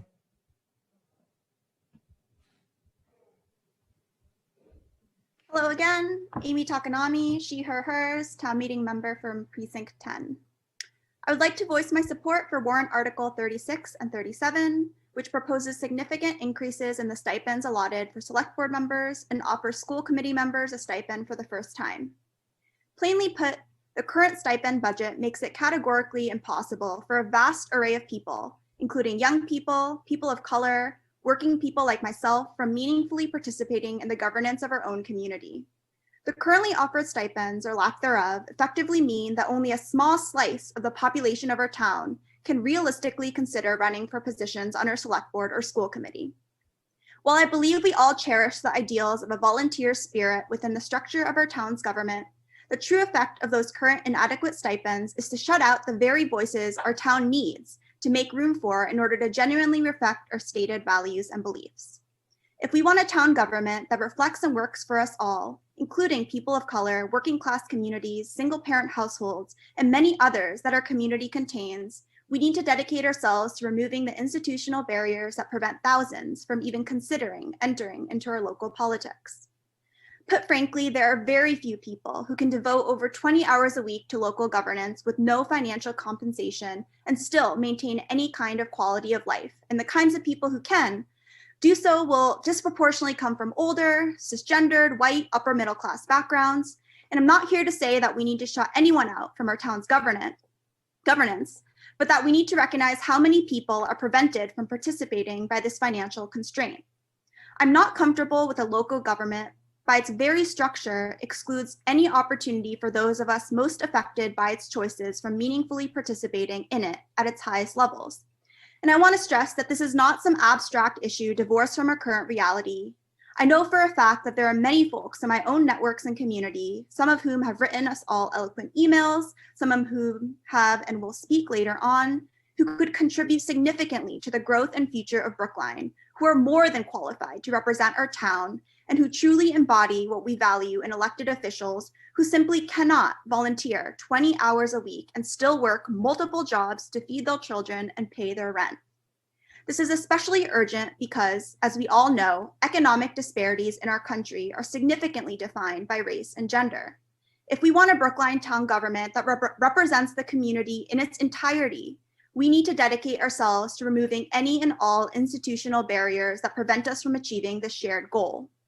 A town that truly believes in diversity, equity, inclusion, and justice should do everything in its power to give our most historically marginalized voices a chance to be heard, and restricting access to its most powerful positions to the most privileged among us makes it impossible for us to live up to those values. I hope you will all vote favorably on both Articles 36 and 37. Thank you. Thank you, Ms. Mermel. Welcome back. Thank you, Mr. Moderator. Nice to see you even virtually. My name is Jessie Mermel, she, her, hers. I'm a resident of Precinct 12, former town meeting member, former member of the Select Board. And I join you this evening to urge you to vote favorable action on Articles 36 and 37. I have a unique perspective on this issue. In 2007, I joined the Select Board. I was 27, the youngest person ever elected in the history of town, and I had a full-time job with a small nonprofit. Throughout my 6 years on the board, I transitioned to other jobs, but always within the nonprofit sector. You've heard about the hours that are required for the board and the school committee and the importance of diversifying the pipeline of talent able to seek these important roles in our town. I want to share with you my personal experience as a young professional, single, who very much needed to work to support myself, but who relished the opportunity to serve my community. And for those of you who are employers or managers, please think about how you would receive a young employee like me, or like I was back then, asking for these accommodations. Almost every day, I would need to make time for town-related phone calls in the middle of the day. Now, I punted them to the evenings as much as possible, but some 9 to 5 calls were inevitable. I would sneak in Brookline-related calls during lunch or when I could find an excuse to take a lunch break. On many Tuesdays, I would need to leave early because we often had executive sessions starting around 4 o'clock. Tuesdays, as you might imagine, were often when I could almost guarantee that my phone would ring in the middle of the day with a development I needed to know about before votes later that evening. Speaking of Tuesday evenings, I could never work late on Tuesdays or staff an event. I had one boss who almost fired me on the spot when I reminded her for what felt like the zillionth time that I would do everything possible to get her ready for an event that she wanted to hold on a Tuesday, but there was no way I was going to be able to join her there. Now, bear in mind, I had told her about my locked-in weekly conflict from my very first job interview, and she swore up and down it wouldn't be a problem. But when push came to shove, it was a problem. Now, it was a problem I was honored to have. I was incredibly proud to serve on the board, but it was a problem.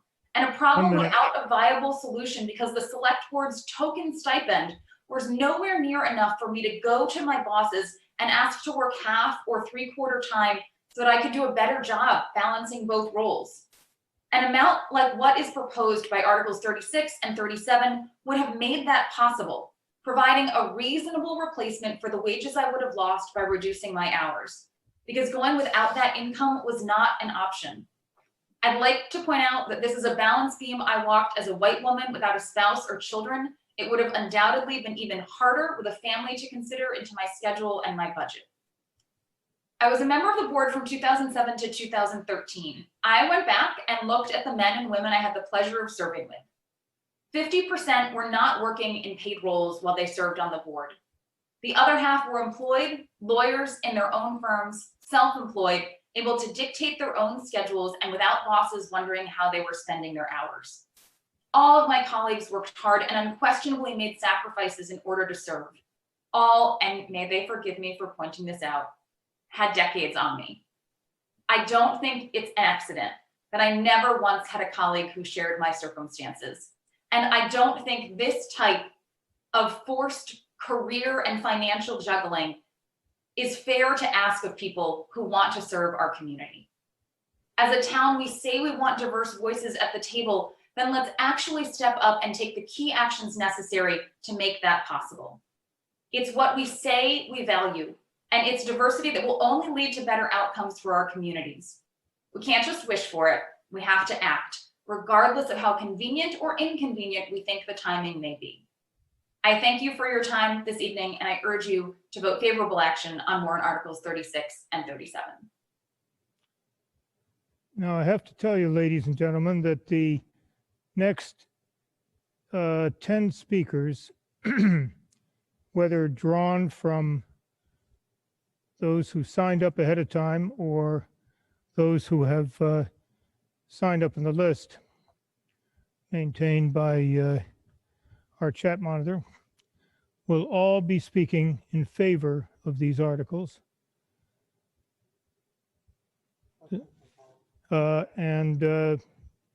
Accordingly, somebody has called the question, and I will take that motion.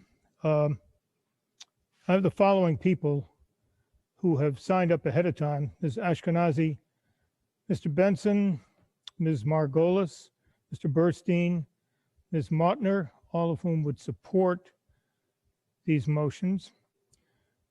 In the on the pending list, Mr.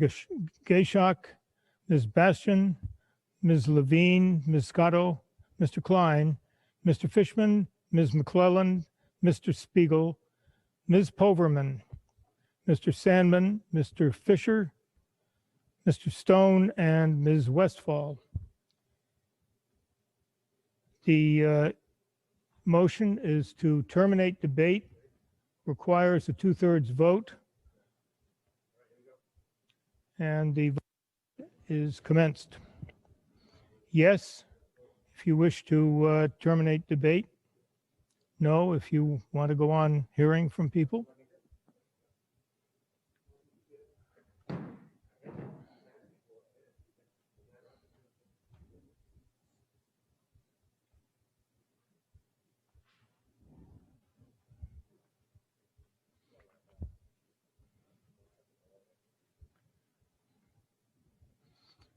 And this will terminate the debate, of course, on both Articles 36 and 37 if it passes.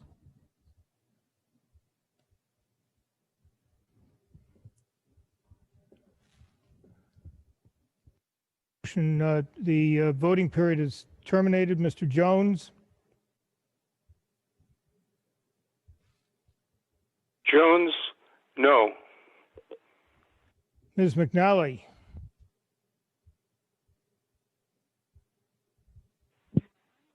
McNally, yes. Mr. Dewart? Dewart, yes. Now the count, please. 176 yes, 37 no, 9 abstentions.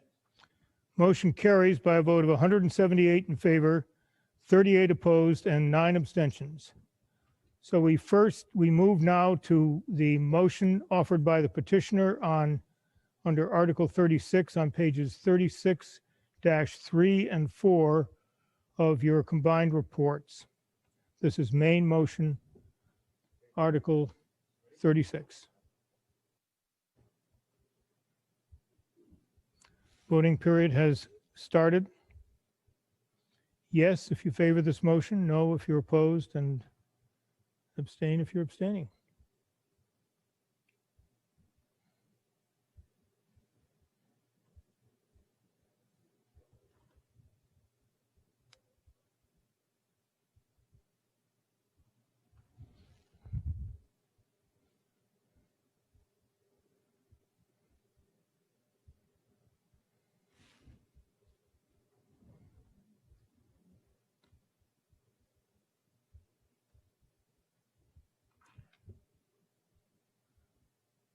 Voting period has lapsed.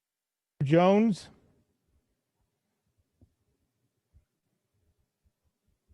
Jones, yes. Ms. McNally,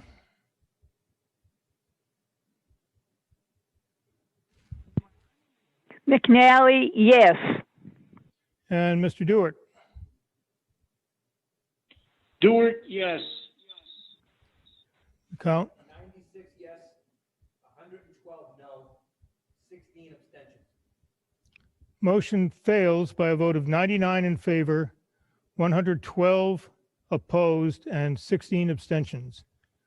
We now vote on the select board's amendment of the motion on page 37-2, which would increase the compensation for the chair and vice chair of the school committee to $20,000 from the $15,000 provided in the motion.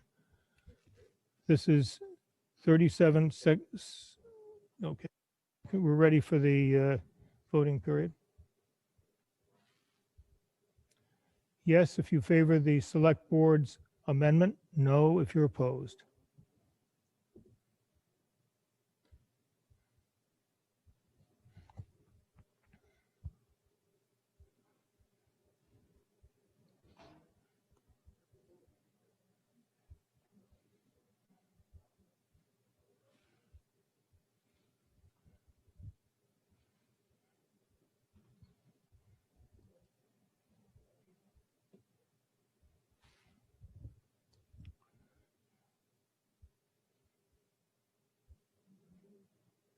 Voting period. Mr. Jones,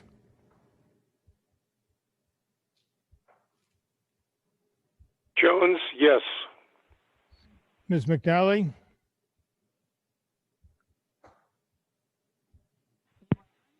McNally, no.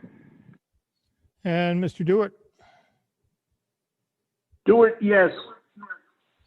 Count, please. 93 yes, 114 no, 12 abstentions. Motion fails by a vote of 95 in favor, 115 opposed, and 12 abstentions. On the main motion under Article 37, found on pages 37-2 and 3, we'll start. This is main motion, Article 37.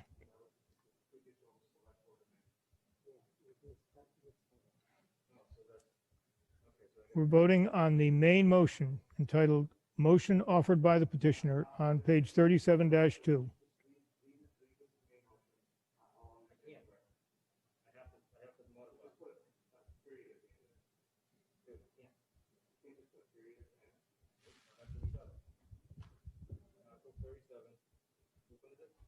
Main motion.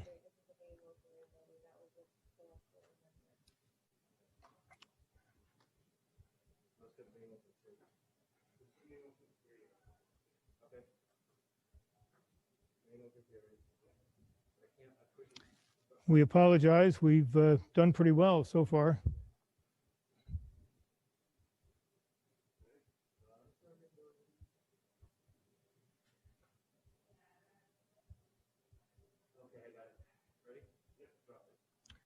All right, the voting period is commenced. Main motion, Article 37, yes if you favor it, no if you're opposed, and abstain if you're abstaining.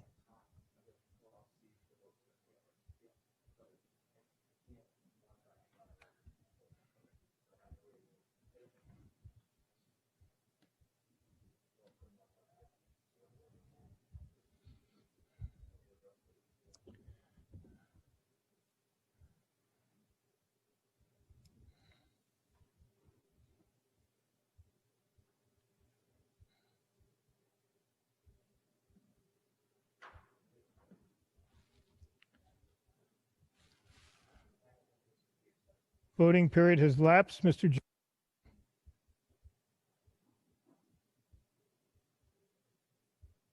Jones, yes. Ms. McNally,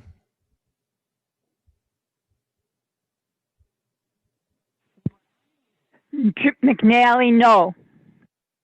and Mr. Dewart. Dewart, yes. Count, please. 91 yes, 119 no, 14 abstentions. Motion fails by a vote of 93 in favor, 120 opposed, and 14 abstentions. Now, ladies and gentlemen, it's after 10:30, so I will take a motion to adjourn. Before we adjourn, let me just briefly cover what we have before us in order to complete the warrant. Tomorrow evening, we will deal first with Article 12, the CPA, to which there is no opposition has emerged. We will then deal with Articles 27 and 34, which are somewhat related. And as to each of them, there is a motion to refer that, in my estimation, in all likelihood, will succeed. And while there are a great many people signed up for under 27, at least, on both pro and con on the two motions to refer, I think we're unlikely to go through that whole list on just a referral motion. And finally, we have Articles 38 and 39 in that order. And we will debate those together. And again, there's no opposition that has emerged to either of those articles. So the likelihood is that we will not set a new record.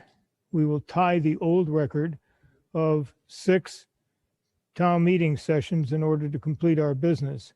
So I have every expectation that we'll complete it tomorrow evening. I will now take a motion to adjourn. And is there a second?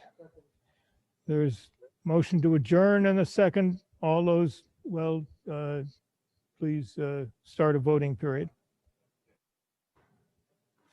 Voting period has started.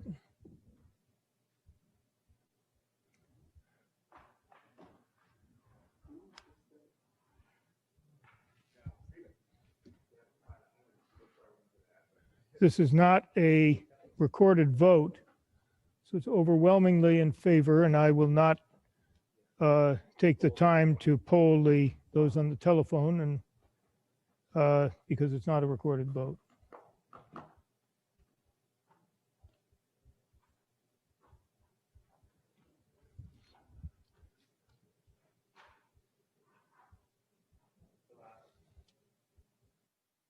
So may I have the count, please? Yes, 208 yes, 5 no, 2 abstentions. Motion to adjourn carries by a vote of 208 in favor, 5 opposed, and 2 abstentions. I adjourn town meeting until 7 p.m. tomorrow evening. Thank you, ladies and gentlemen.